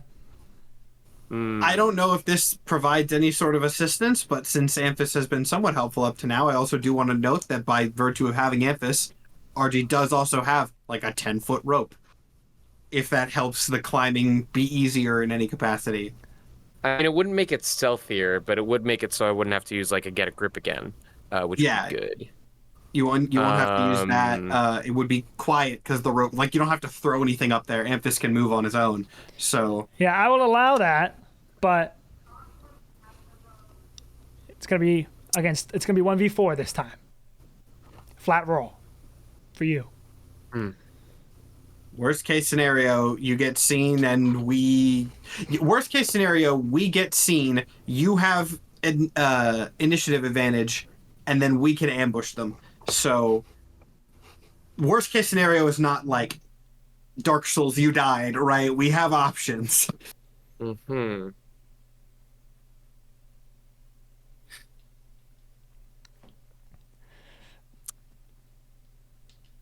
Okay. I don't want to make that stealth roll. Okay. Here's what I do want to do. Okay.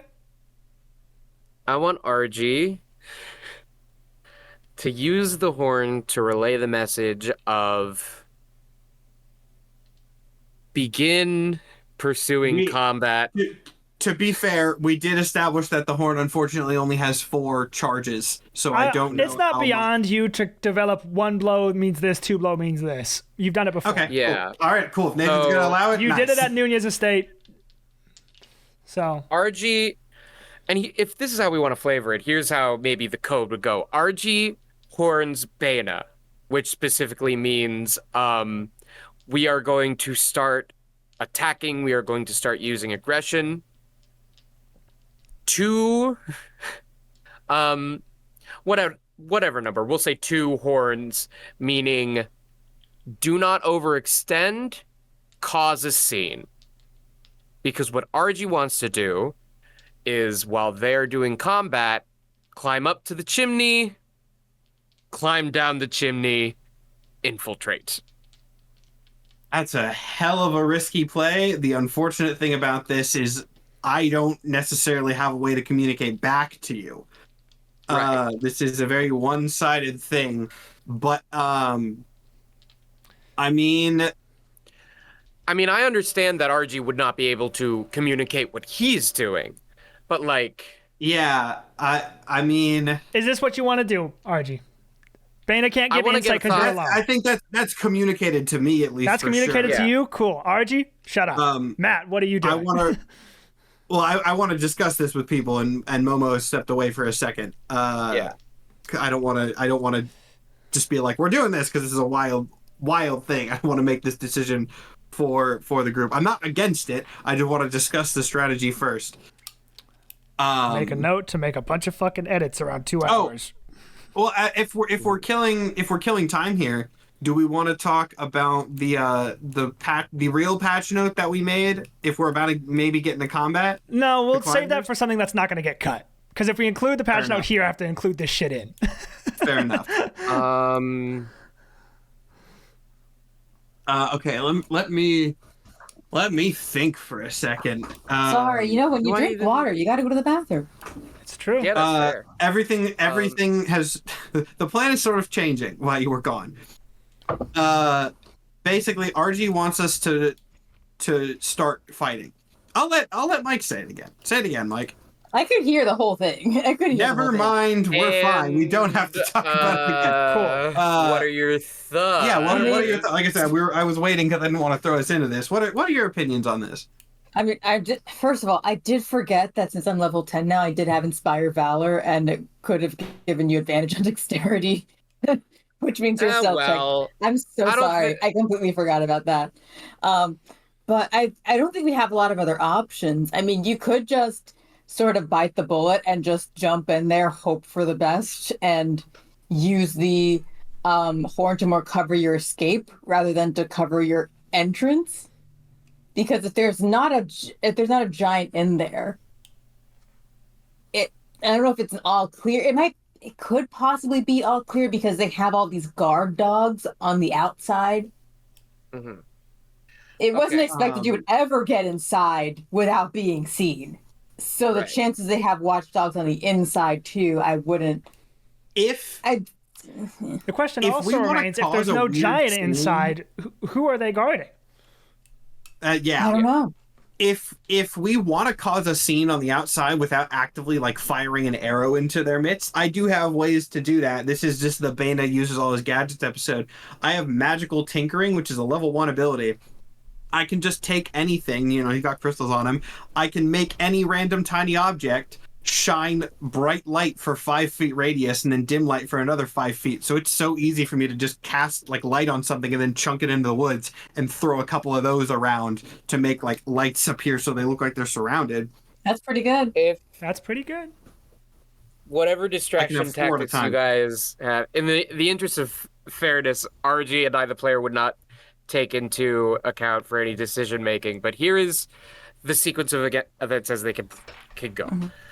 I want to try to climb the chimney. I will make the stealth check. If RG is spotted, he will give the horn to start combat. Okay, so sort of Okay, yeah. redacting everything we've said. You haven't sent the signal yet. Yes. You want to go for the check, and then if you get spotted, you'll blow the horn. Yes. Got it. Let me just write down exactly where we are, so and I know then, to cut the mean- last 20 minutes. Yes. And then we can- Sorry. No, it's all but- good. It's all part of the job. We'll say sort of what we're going in after, but yeah, then we won't do any big distractions because if RG gets spotted, we don't want to. We're not going for a distraction. we want to be able to Yeah. ambush if you got spotted. So we lay low. Yeah. And don't feel Yes. bad because I fully expected to be editing combat here anyway. So if I have to edit out tactical ramblings, it's all the same to me. Sick. So you're going to I go need for the to check, the 1v4, flat roll. Yes. Go Yes. ahead and you roll your check. Do I give it to the character die? Oh, please be Has good. it learned? Whatever. No. No. Nah. Part of the yeah, I cards. can't trust like that. Yeah. Part of the cards. I gotta go with who's been showing up, and that's been purple. And it continues showing up. That's a 27. 27. Oh, Presto. best one yet! So once again, I need a nat 20. However, I get 4 opportunities to do so. Yes. There So- have been worse situations this episode. I am going to painstakingly do these one at a time. Here we go. Roll number 1 off the table. Roll number 1 is a 16. Okay. 25% done. Roll number 2 is a 13. 50%. Roll number 3 is a 3. One more to go. Roll number 4. 5% odds. That's a 10. Okay. Man, that was so nerve-wracking. The odds of that happening were so low, but boy, if it had. So, RG, narrate what your squad mates see from a distance. They see the silhouette of Argie's head look through the window, pop up, pop down, and then a few seconds later, the silhouette of Argie's feet on the top side of the window, scrambling up, and now he's on the roof. Bano whispers like very quietly under his breath, "This boy is incredibly good at breaking into houses." And like a tiny perennial summertime Santa Claus, Argie scrambles into the chimney, feet first, holding arms and feet against the wall so he can shimmy down at a controlled pace. All right. You shimmy down the chimney. Eventually you are met with fire, which you can skate through. Ah. Give me like an athletics check to not get a little bit singed on your ass as you come out the other end. All right. Can't believe we didn't think of that. I was thinking about that. I just thought he was taking the chance. Taking the chance. Yeah. Pretty much was. That is a 12. Jesus. 12. Cool. Take like a d6 of fire. So, All right. That's fine. 5 fire damage.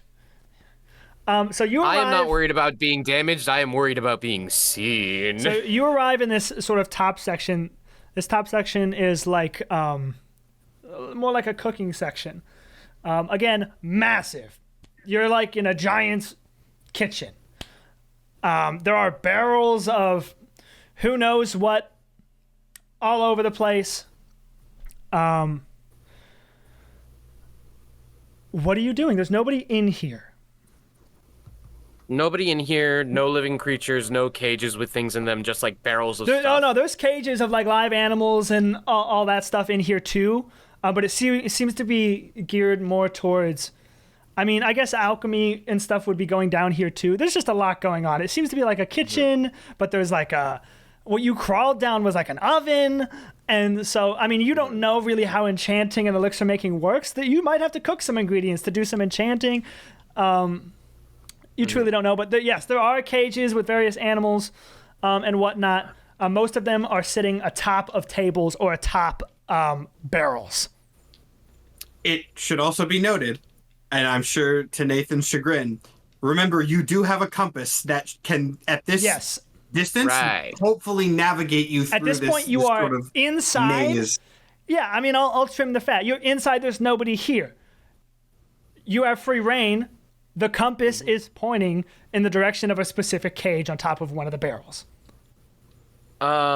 Which currently you're at the ground level, so you can't really see inside it. But first things first, because we don't truly know exactly what is inside that cage yet. RG wants to do a little investigation for any crystals that might be in the room. Yeah.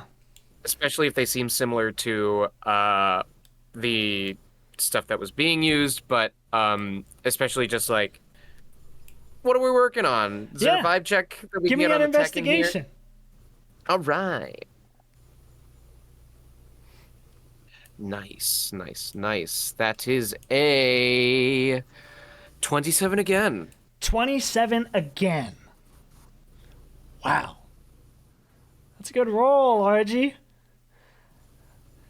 Some dice you have there. So Hey, it what- is not the dice. It is the stats. So what Stats hard carry. you're looking for crystals. Crystals. There are bunches here. Most of them still in their raw form, not cut to any particular degree. You don't see any that match the intricate mosaic cutting of the supercharging crystals here. You don't see any of those. With the 27, you could argue you see some in the works, but none finished. You definitely, with a fucking 27, you definitely see crystals similar to Baina's that act as sensors.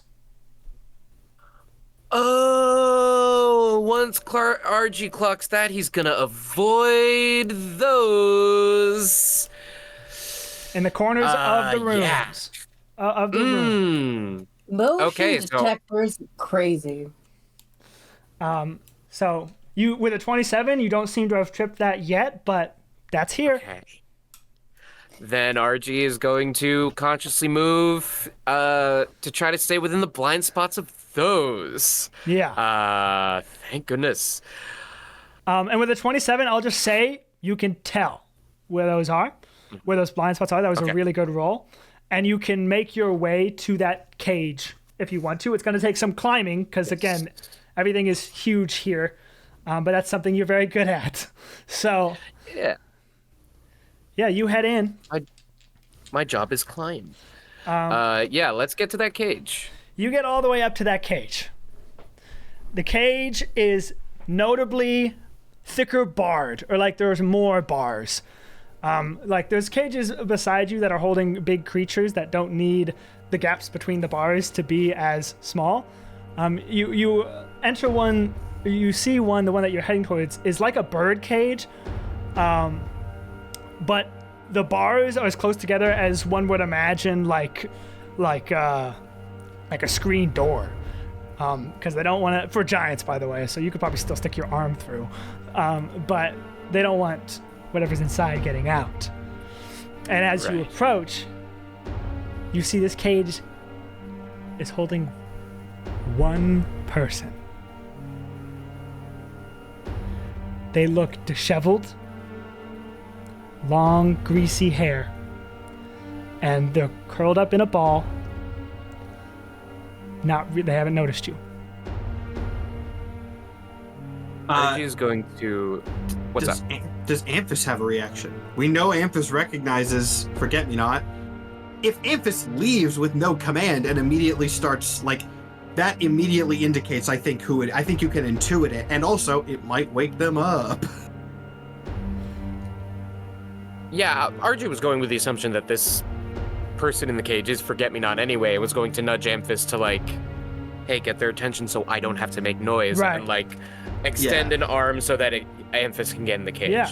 Amphis slithers in, and kind of like swirls around, poking at it, trying to get them to wake up. They do wake up, The snake bite. and they go, huh, huh, and they kind of look around. And they look at you, and they crawl to the edge of the cage.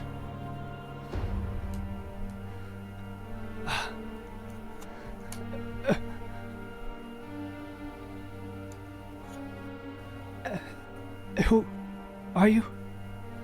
I'm in Baina's squad. Captain Baina? Yes. You're Um, you're with the headliners? by this time, can RG tell that this is Forget-Me-Not just from Forget-Me-Not? Or actually, can RG feel the effects of Forget-Me-Not? No.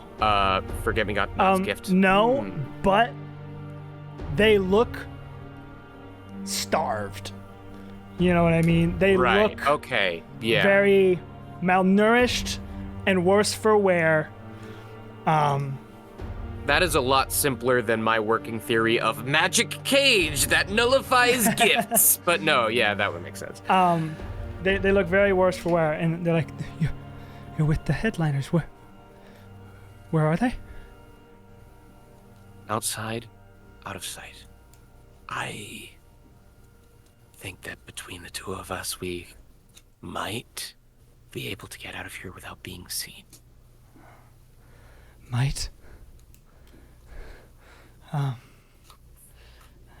Well, you'd have to get me out of this first.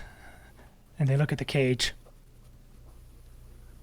Yeah, what is the mechanism keeping this cage locked? It is indeed locked, but it's like a big keyhole, so you could pick it with your body.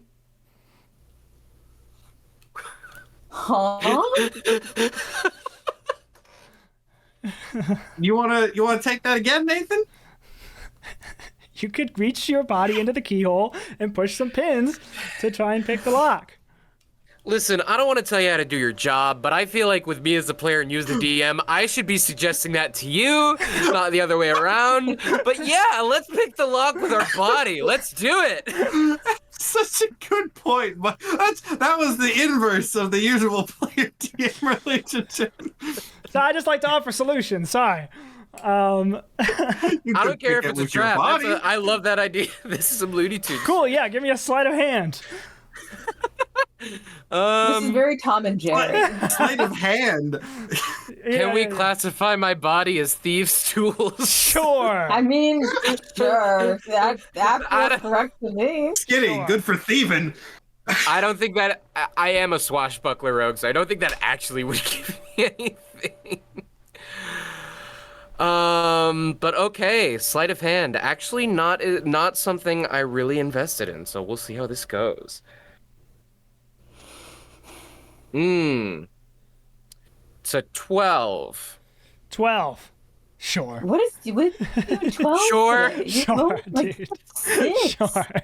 Really, can we You can consider my Looney body to be Tunes thieves' pick tool? this lock with your body with a 12. It dink, comes undone, and you kind of gotta. It's a heavy thing. You gotta like really heave to kind of pull this open enough for them to come out.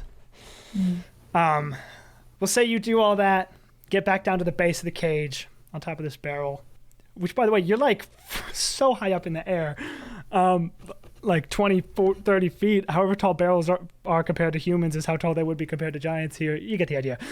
All part of the job. All part of the job. I'm just thinking of that guy, the lock-picking lawyer. So, this is a giant cage lock. It can be opened with your body. And they go, like, once it opens, they're very clearly shaken up. And they go, I forgot to ask. Reaches into their pocket, pulls out crystal, looks very similar to the one in Amphis, and says, I need to see yours. Like, woo! There it Yeah, is. RG will show Amphis. That will show the. Oh yeah, Amphis will pop out and show it immediately, I would assume. They Just hold them both together, instinctively. and it's like a relief. And drops Amphis, puts the crystal back in their pocket, and goes, so you think we can get out of here?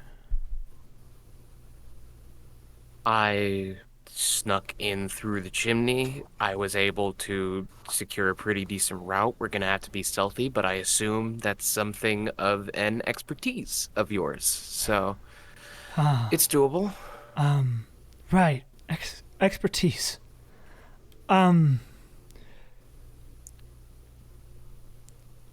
Should we... RG's gonna scope out to see if he can see any food or water in this vicinity that we could get Forget-Me-Not now. Give me an investigation. Purple dice showed up. That's 30. Wow. Jeez. Increasing in number here. See? Now I feel like I was being so over dramatic because when I don't roll bad, the results are actually insane. They go, as you're scrounging up some food for them, they go, yes. Oh shit, I have health potions too, if that works. But They go, yes, you have, I need food. That'd be great. How far away are the others? How far would we have to go? up the chimney, and then from there, well, to climb down the building, and then about 80, 70, about 160 feet of sneaking. Oh, that's really far. Damn.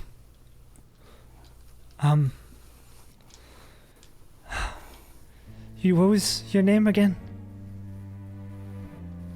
RG Scritori. If you can't get out of here on your own power... RG. I don't know who roped you into this, but thank you.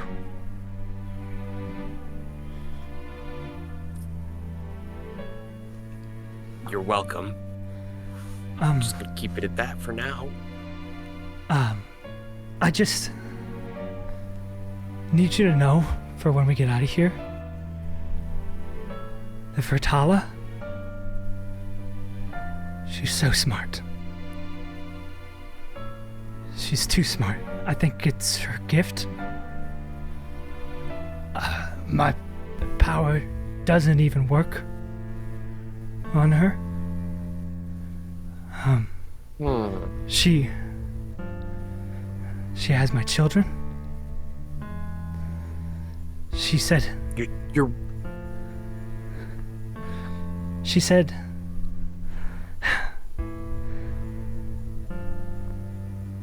Listen, Archie. I don't know if I'm gonna make it out of here. I need you to know that I'm a good person.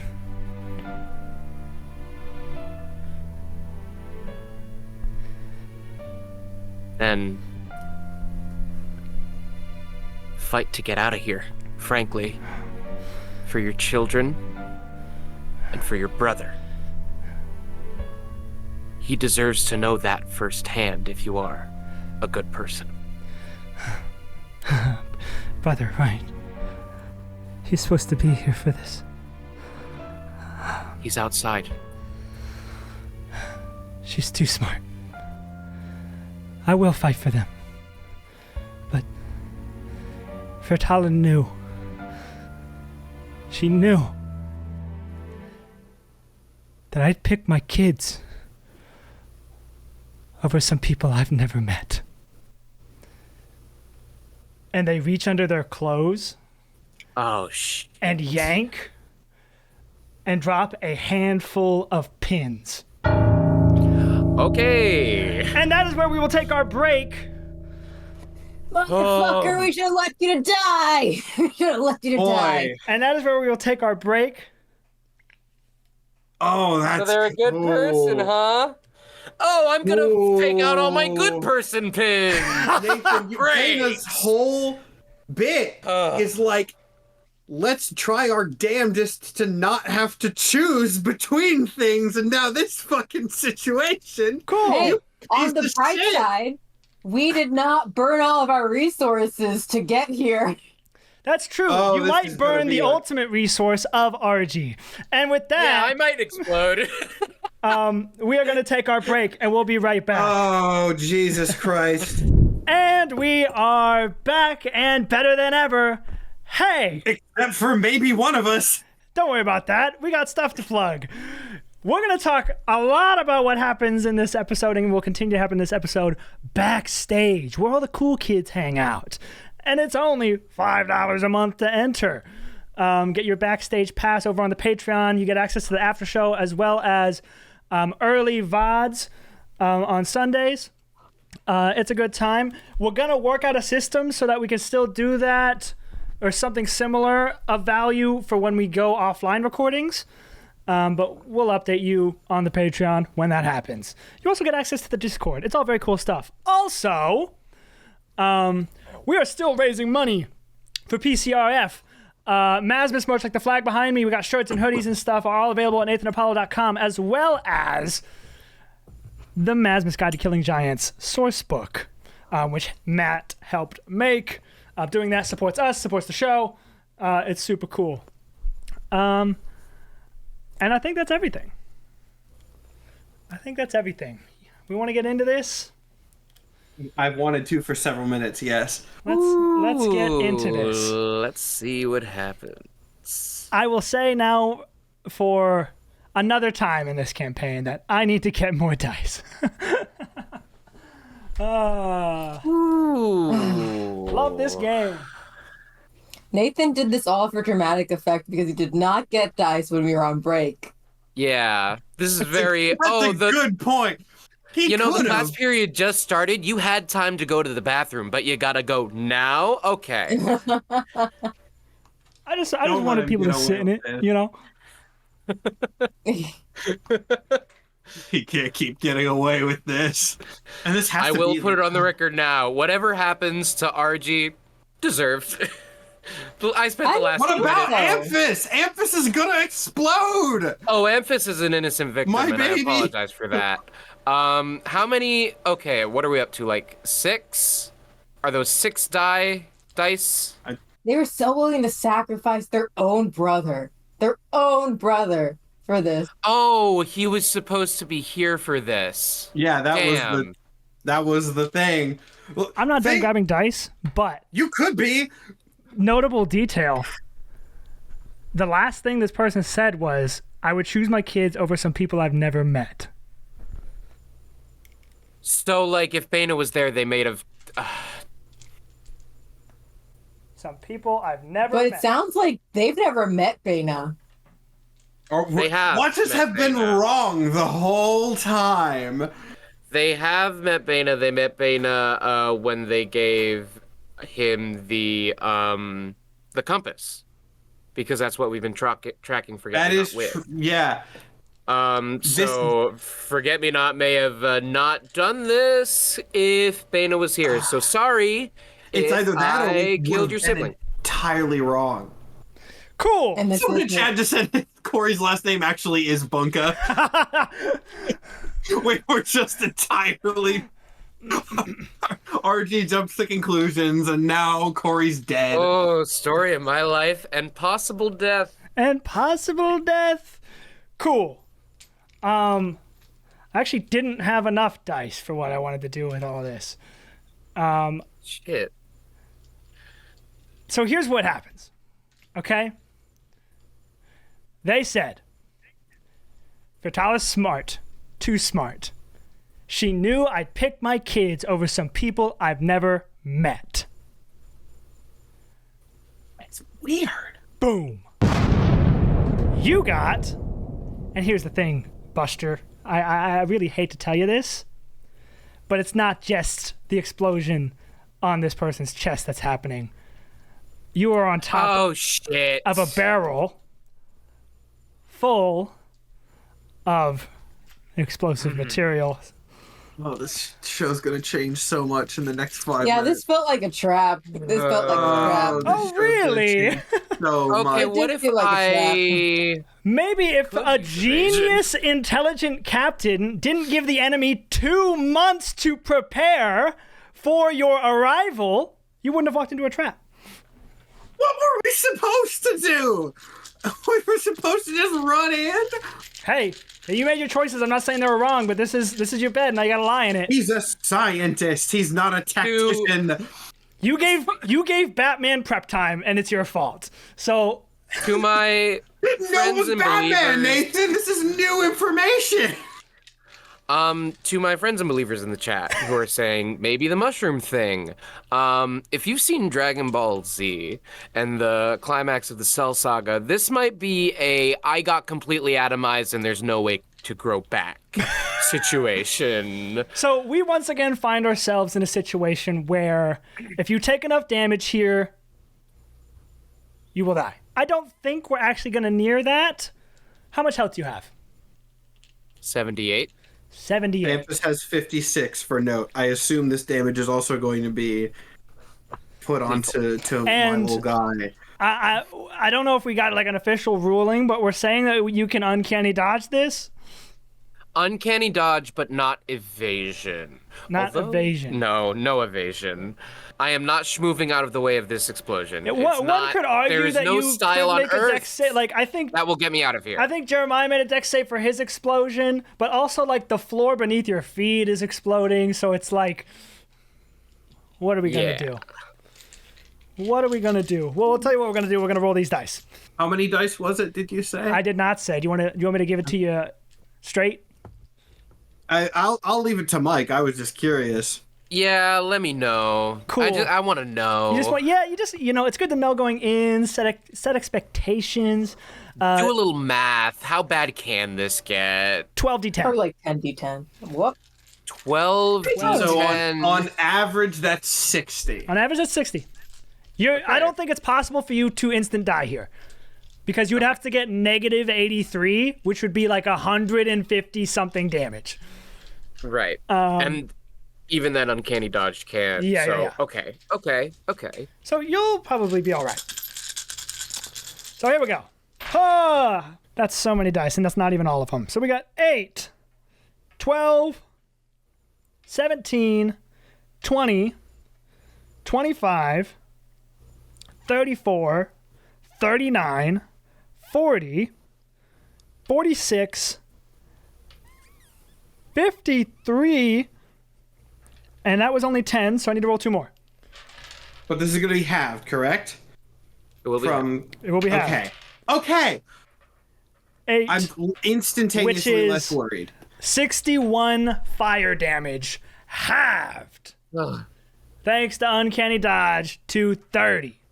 To everyone else, the top portion of this witch's hut explodes, and I will say for thematics that RG, like a comet, flies all the way out of the top and lands all the way back behind your sort of front line that the enemy doesn't know is the front line.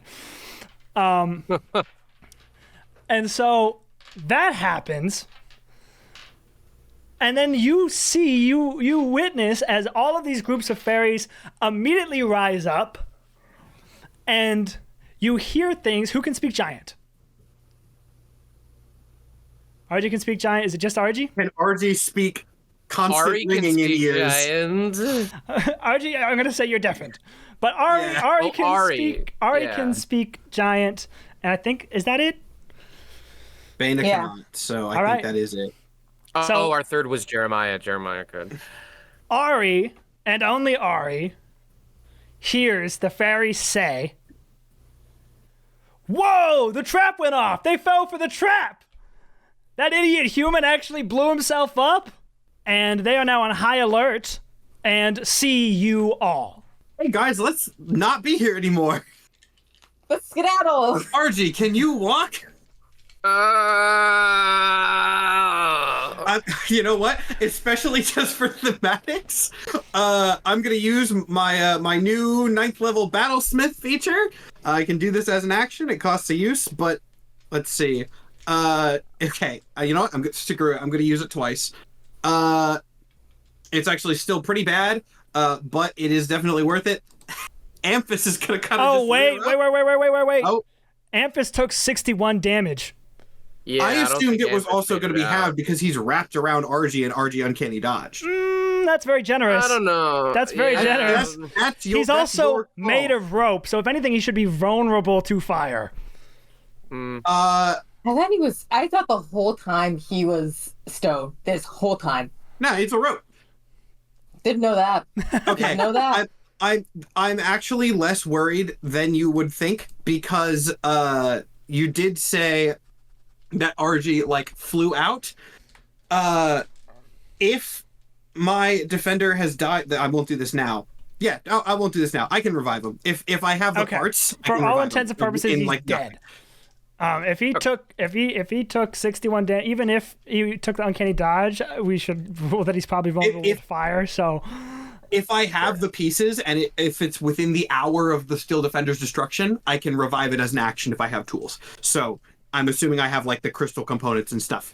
If it was like burning as RG flew, so I'm not worried about that. But cannot be used until I do that right now. Yeah. So okay. No death, we're good. But no helping at the moment. You are all That means spotted. a good chunk of my kit is disabled. You are all spotted. You're running for the forest. I would say that is definitely the best plan. We need to at least put some distance. Cool. Here's what we're gonna do.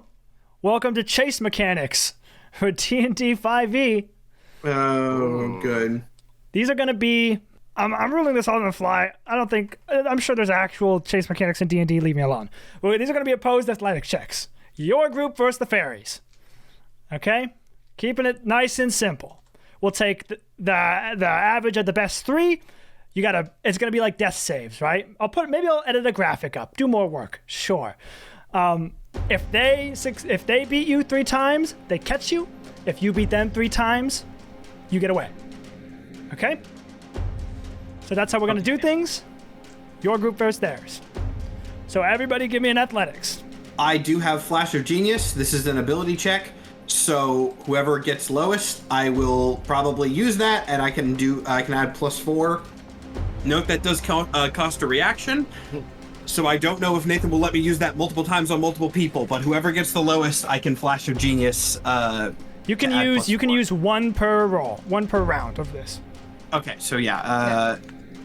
You said athletics check? Athletics check from everybody. I do not have a +4 to that, luckily. That is unfortunately a 12 for me. Dirty 20 for me. I got my cool new crystal gauntlets I made. I could use a luck point, but I feel like I need the luck point. Lexi for got when a we're actually 19. fighting for Cazilor. Lexi got a 19. Holy shit. Ari got a 21. You're gonna hate me, Ari. I got a 22. Well, your adrenaline's probably going pretty high at this point. Ari's just gonna be That's like, a 12 for me. I'm going to say that I'm give flavor to it. I'm slow because I'm carrying Spud. carrying Spud. And you gotta climb out of a tree. Why is the person carrying the dog while running? That's why I'm slow, because Spud is just like, let me run, I'm faster. And I'm like, no, I must carry you. And he's like wiggling, trying to get out. Well, I have a thing. I'll go ahead. I don't want to use all of these, but a 12 is a little risky, so I will Flash of Genius for this round, bump you to a 16. Bumped to I would say just let me fail, though. Just Don't bump me. okay. All right, never mind. I will save my. Because isn't it a group check? It's a group check. check, We're right? gonna take the It's a group average. check. Okay. We're gonna take the average I say Then of never mind. everyone's check. I gotta I roll didn't for process that it was the that fairies was here. Yeah, with a 20, a 21, and a 22. our Holy average is shit. gonna be fine. I'm not even gonna roll the rest of these. The first 2 were a 1, a 2, and a 13. So, in this sort of chase mechanics, you guys get 1 victory. Let's roll again. You need 2 more. Okay. So I'm gonna roll for the fairies. Jeez, they're rolling bad. That's a 23. My dice today. I mean, I shouldn't say this, but The goat is washed. Purple just rolled a nat 1. oh, bad. Yeah, my Cazilor dice are being retired. That was a 6. Ooh. Okay, hold on. We got a nat 1. A 6.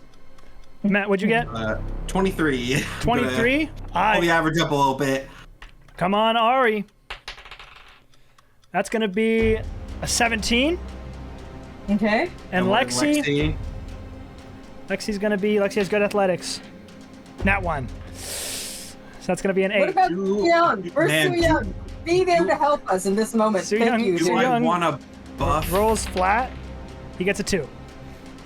Okay, All right. I'm gonna save my mind. flash of genius because if we have a 1, a 1, and a 2, I fear that a +4 to one of those is not gonna have enough effect on an average. And now I'm actually going to... I mean, the fairies also did roll bad. So I'm going to have to do some math here. Fairies rolled a 1, +7, +9, +16, divided by 4. You got to beat an 8 here collectively. So I think you should be Ooh, good. okay. 1 +2 +8 +6 +17 wait, if we get 23. to add stats to nat ones, then mine is a 6. Because it was a nat 1. Are we still adding the bonus? It doesn't to nat it 1? doesn't matter. You still beat it. You Okay. still beat it. Cool. So that is 2 victories on the chase. The fairies are getting farther and farther away from you. They're getting lost in the wicker of the woods. You need to make one more to more. have evaded them. We can do one more. Okay. 19. Switching dice. Switching dice. I'm bringing the character dice back in. The character die back in. Maybe you've learned a lesson by now, and purple... I think it might just be me. I think it might just be me. I might be the problem. Alright. It's a 15. Okay. Nice Pretty good. reintroduction. That's Our a average- 7. So we got a 15, a 7. Matt, what'd you And a get? 19. I'm still holding Spud. That's fine. 19. Lexi gets an 11. And Ari gets an 11. So not crazy, but since we have a head, I'm gonna save it. Save my buff. Dana, what did you get? 19. Oh, and Su Young. Okay. Su Young gets a 7. So this is gonna be a very average one, I think. You guys get 11. 11.6. So I I've almost feel like been rounding up. this So should be 12. flash. Fairies, you got 11.6, which rounds up to 12. Fairies got a 10.6, which rounds up to 11. Once Boom, again, boom, we boom. need one. You completely it! evade this combat with only minor injuries by falling for this trap. So we'll just kind of, like, you guys run. worked. You run like the damn wind. And you run and you run and you run until you finally feel confident that you have gotten away. And then you get a moment here. RG, toss me the remains of Amphis immediately. What? Oh, yeah, sure. Yeah. And then just for reading the ability's sake, if it has died within the last hour, you can use your smith's tools as an action to revive it, provided you're within 5 feet, and expend a spell slot. I don't have spells, but that's Right. not relevant for this. So it returns to life with all of its hit points restored. It does Jeez. take a minute for me to do that, but yeah, so I can just kind of bring it's my familiar, so I can just kind of bring it back pretty Yeah. easily. But yeah, so I will immediately get to work on repairing Amphis, and as I do that, just kind of look at RG expectantly. I think some explaining is needed.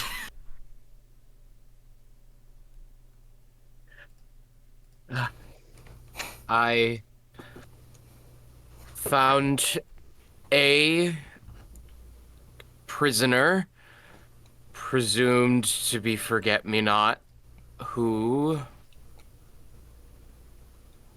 claimed to have their children held by Fairtala, and this individual pulled a number of pins, blew up themselves, myself, and the top floor of the facility.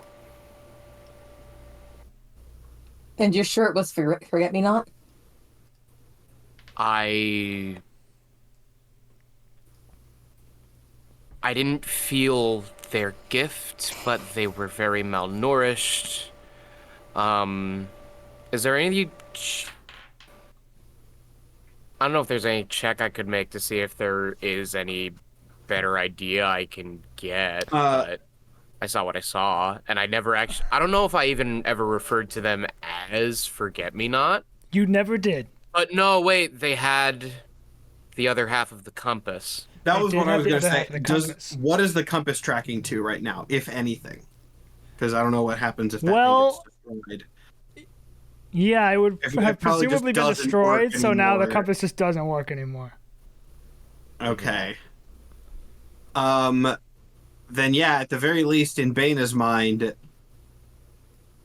since he didn't see it and didn't know exactly what happened, no reason to believe that wasn't Forget-Me-Not. Do you tell? Does RG tell them everything that the person said? I would assume so. Yes. So then you would all know everything they said as well, which is, I'll give you a rundown. Fertala is too smart. I think it's her gift. She has my children.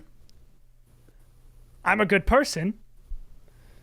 Captain Baina was supposed to be here. She knew I'd pick my kids over some people I'd never met. See, that doesn't make sense to me. It doesn't make sense Some to me. people I've never met. That's So if that's Baina was so there, weird.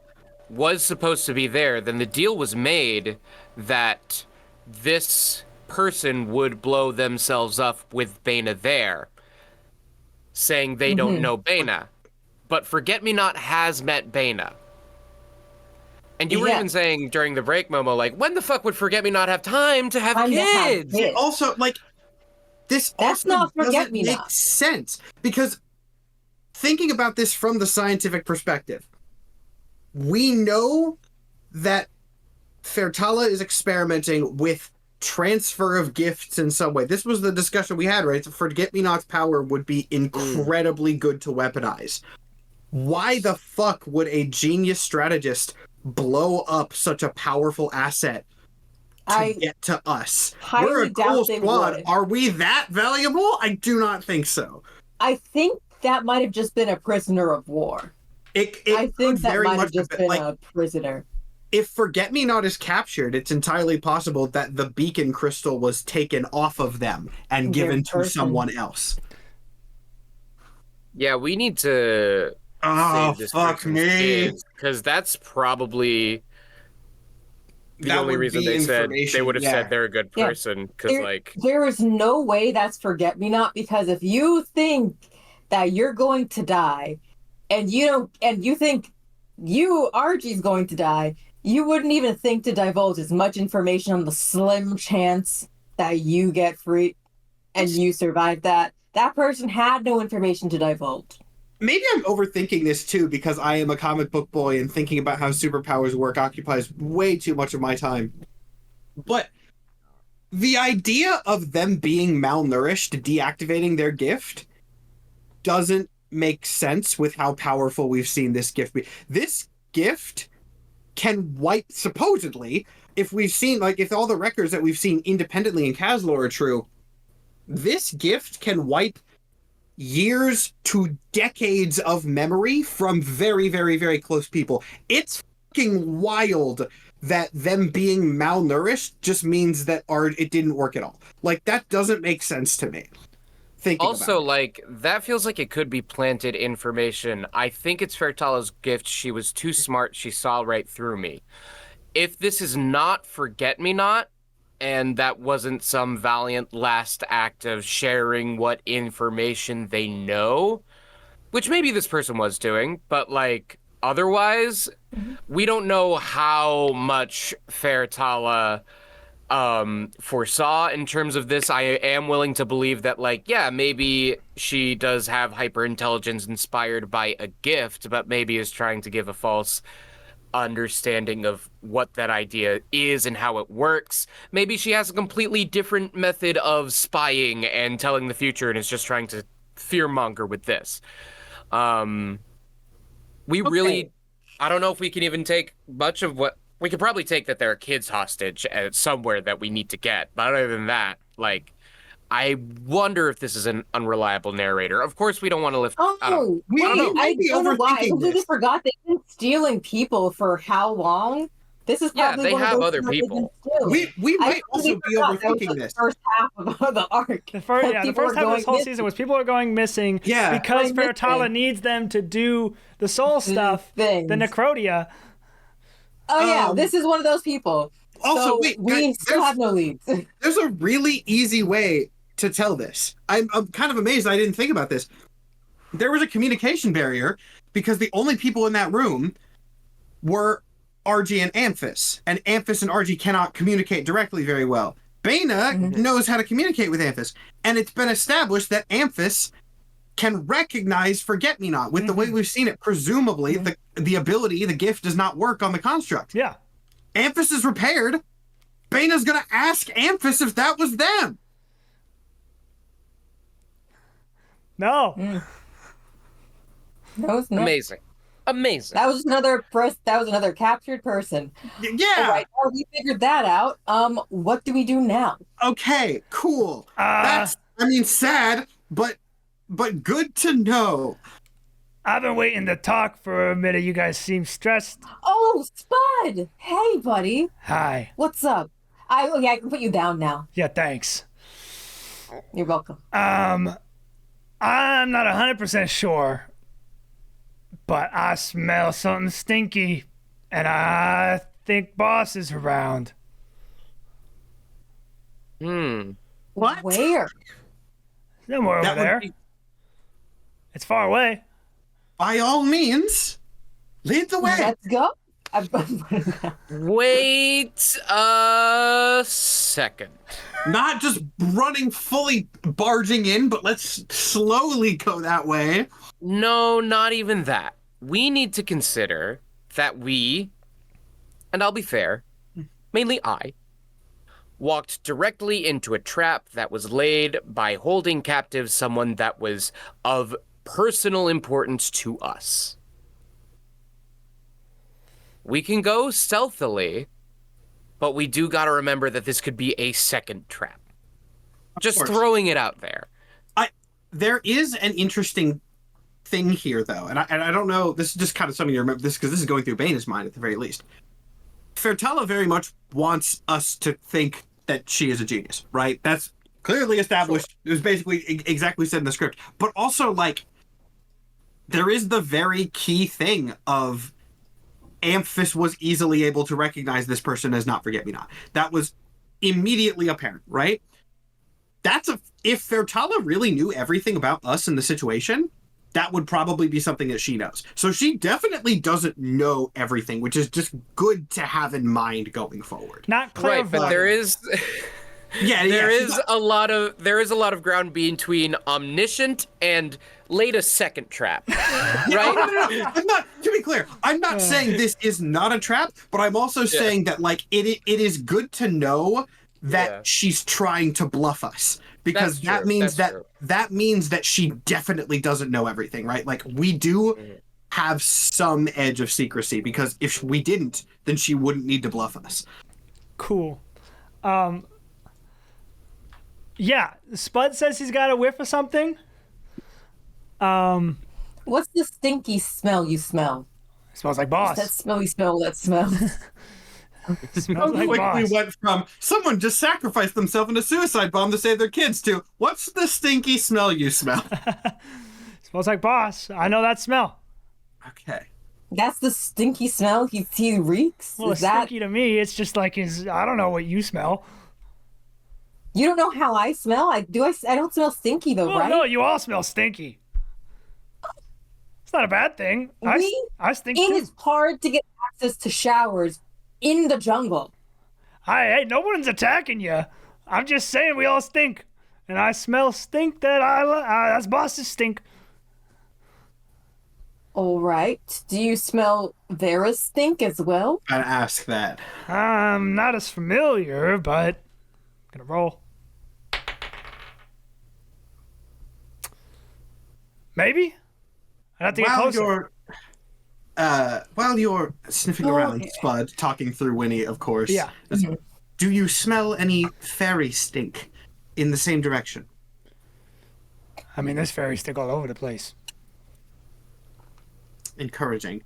keep an eye out to see if it gets stronger as we approach. Keep a nose out. You understand? I mean, I think those fairies that we ran away from still looking for us, so better skedaddle one way or another. We should get going in that direction. I can lead. Yeah, I mean, let's get going. As we stand up, Bane is gonna just quickly turn to his shoulder to Anthony. Good to have you back. Sorry about that. Kind of pat him. He does a little dance. You guys head out. And you go, following Spud. And as you go farther, he insists, like, yes, I smell Splat and I smell Vera. And you go, and eventually you arrive to, like, it's very hidden, but because Spud can smell it, he can find it. You don't know if you'd be able to find it without Spud. A sort of hidden entrance to a cave. And Spud walks up to him and goes, "Oh yeah, stink. Big stink down there." Fairies? They've definitely been around here a lot. Giant? Oh yeah. Okay, well. Do we want to send RD don't as a know. stealth scout ahead a second time tonight? I think we should use Spud more as a bomb sniffing dog real quick, because see if there's any explosives around. Good question. Can Spud If- sniff explosives? Not trained out? for that. No, absolutely not. Didn't think so, but it was worth asking. Hey, If Nathan goes, can I'm only not going try. to give away my tricks. We can only try. They fell for the bomb trick twice. it might not be unreasonable to think that, and I know I was this is a second trap, but also this could be, if it is reasonably well hidden, Oh, yeah. where Fairtala is actually doing her operations. If Splat is being held here, I assume this is where at least more valuable gifted people are being held. If that other facility was completely a trap. It was very well hidden. I do want to say, one thing I know about smart people is that they are extremely arrogant. And if Fertala thinks that she is so much smarter than us and we're just stupid little humans, she at no point would have expected us to have escaped that alive. That's the other reason If I we brought up fell for that bluffing trap, thing earlier. she's probably 100% confident we are deceased. She did not think we were smart enough to be able to have survived that. Well, I think we're the- pretty... I would agree, but I would also point out that, like, a bunch of fairies did see us fleeing. So she might They not did? think that now, but she could learn that information very easily. But she doesn't have time to lay an extremely elaborate She trap like that again. An elaborate trap, no, but if she's an enchanter like Bena is, she can rig up a bomb. if this is her lab, she can make something. She So- can make a bomb, but is she willing to sacrifice all of her shit to get us? I mean, I maybe don't we think don't so, know that because this is that all witch's of hat was that's the empty. thing. We don't know enough about this. Yeah, Mike is right. While we're sort of out at this cave debating, can I either send Spud? I guess I should probably send Spud to do this rather than doing it myself. Do there seem to be any guards anywhere in the vicinity, even like a certain distance out? Are there people like doing patrols of this area, or is this completely unguarded? Not around here. Okay. That is good to know. I wish there was a way to figure out how deep this cave was without announcing our presence somehow. Very far off, deep into the cave, you can see purple light. Oh, that's interesting. Purple light. Oh, wait. Maybe important. I'm assuming it's a fairly large cave, Oh yeah. considering that this is big enough to accommodate 4 giants. Okay. That means the entrance is probably not trapped, for what it's worth. I mean, there might be like guards, but this cave entrance is not like, a crawl space. It's like fucking huge. You can find a crawl space to get past like the brush and stuff that's been used to hide it. But the actual entrance itself is giant. I'm gonna take back my tech from RG, so I have dark vision again, and my initiative helmet. And then, as much as I dislike it, I feel like we do kind of have to send somebody in. I don't necessarily want to send RG in first again, not because he's not successful, but only because he did just get blown up by a big old bomb. We did get a short rest, though, right? That was absolutely a not. short rest.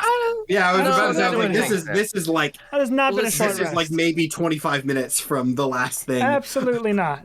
Statistically, I'm not even a little explosion drone, but statistically, I have plus 11 to stealth, and I have a potion of superior healing. I didn't die last time.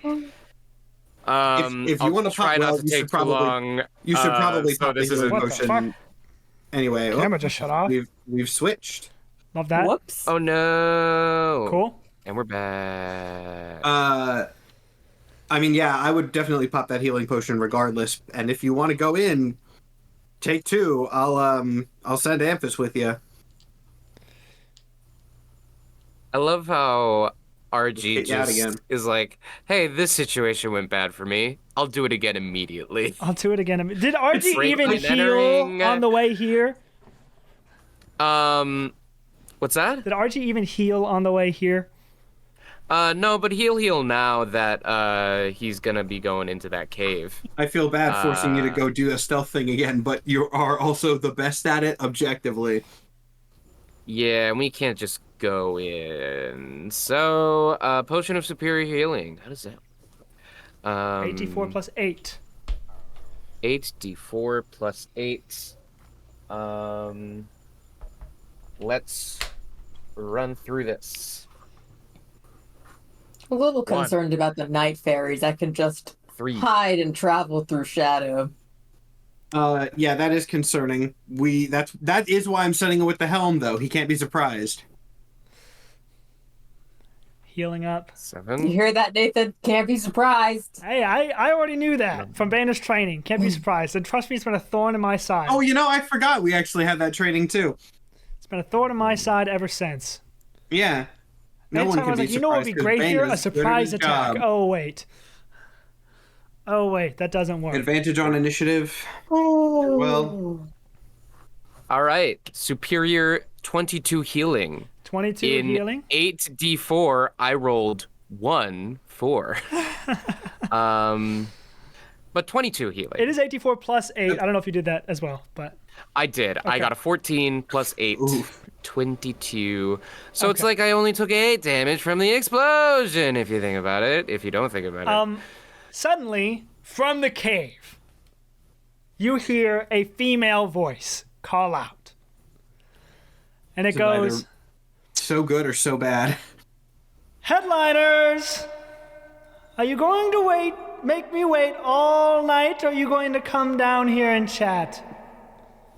Is it Vera? It's Fairtala. Yeah, I know.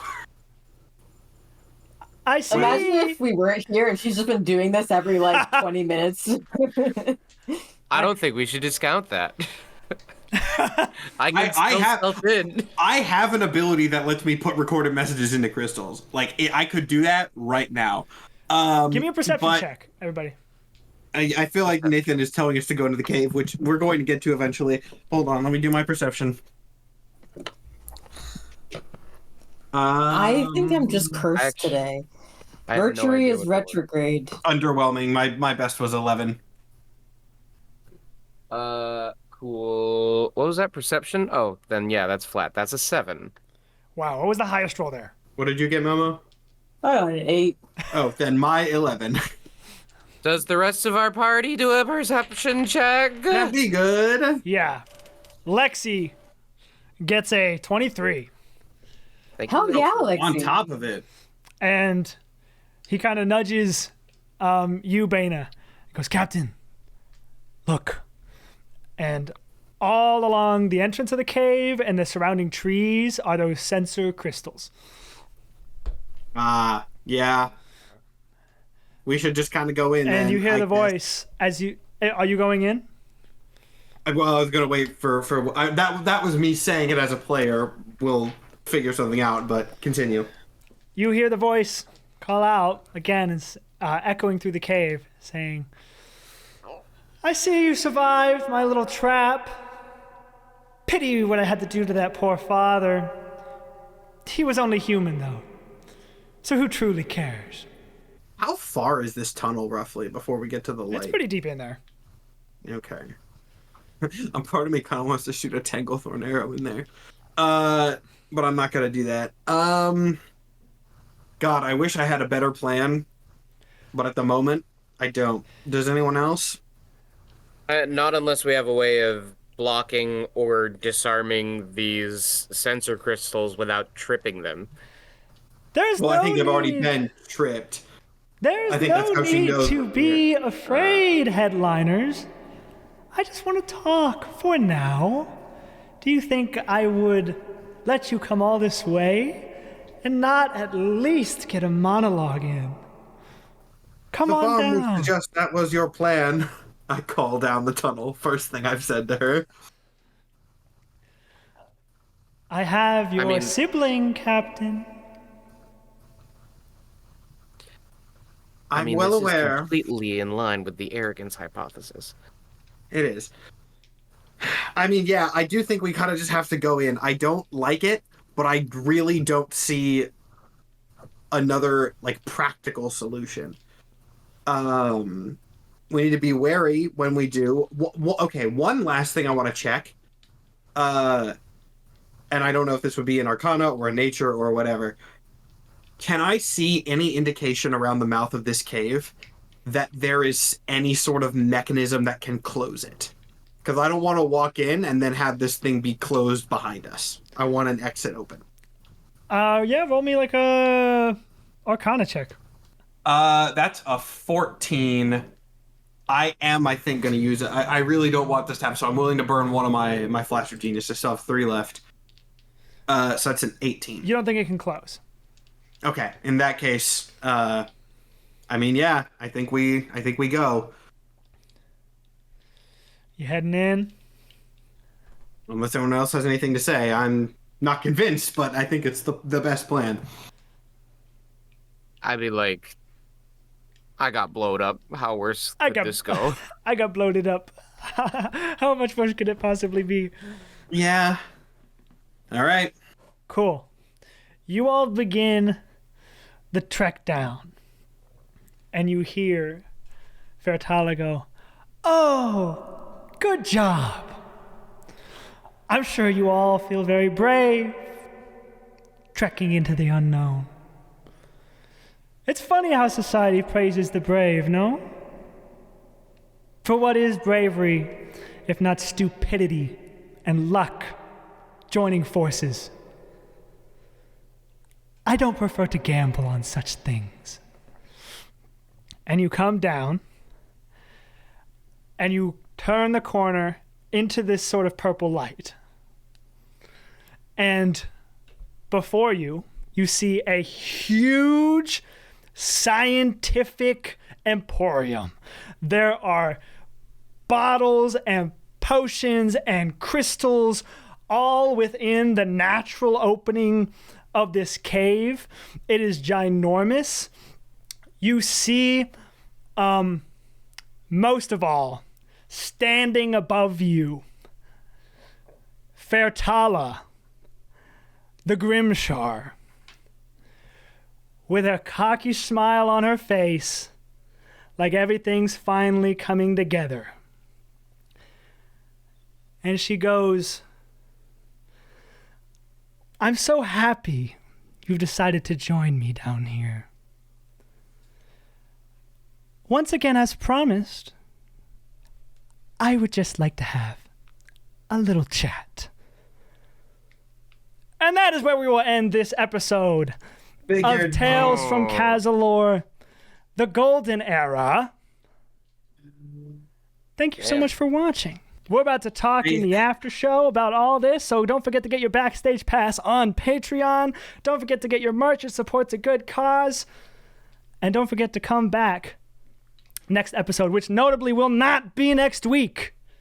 Next week, no matter if you watch on Twitch or YouTube, just know, next week there is no episode. We get a week off. And then the finale. We're getting close to the end. Take this time to catch up if you haven't, and then you can watch the last one live. Watch the last one live. It'll be super good. And we will see you there. Goodbye.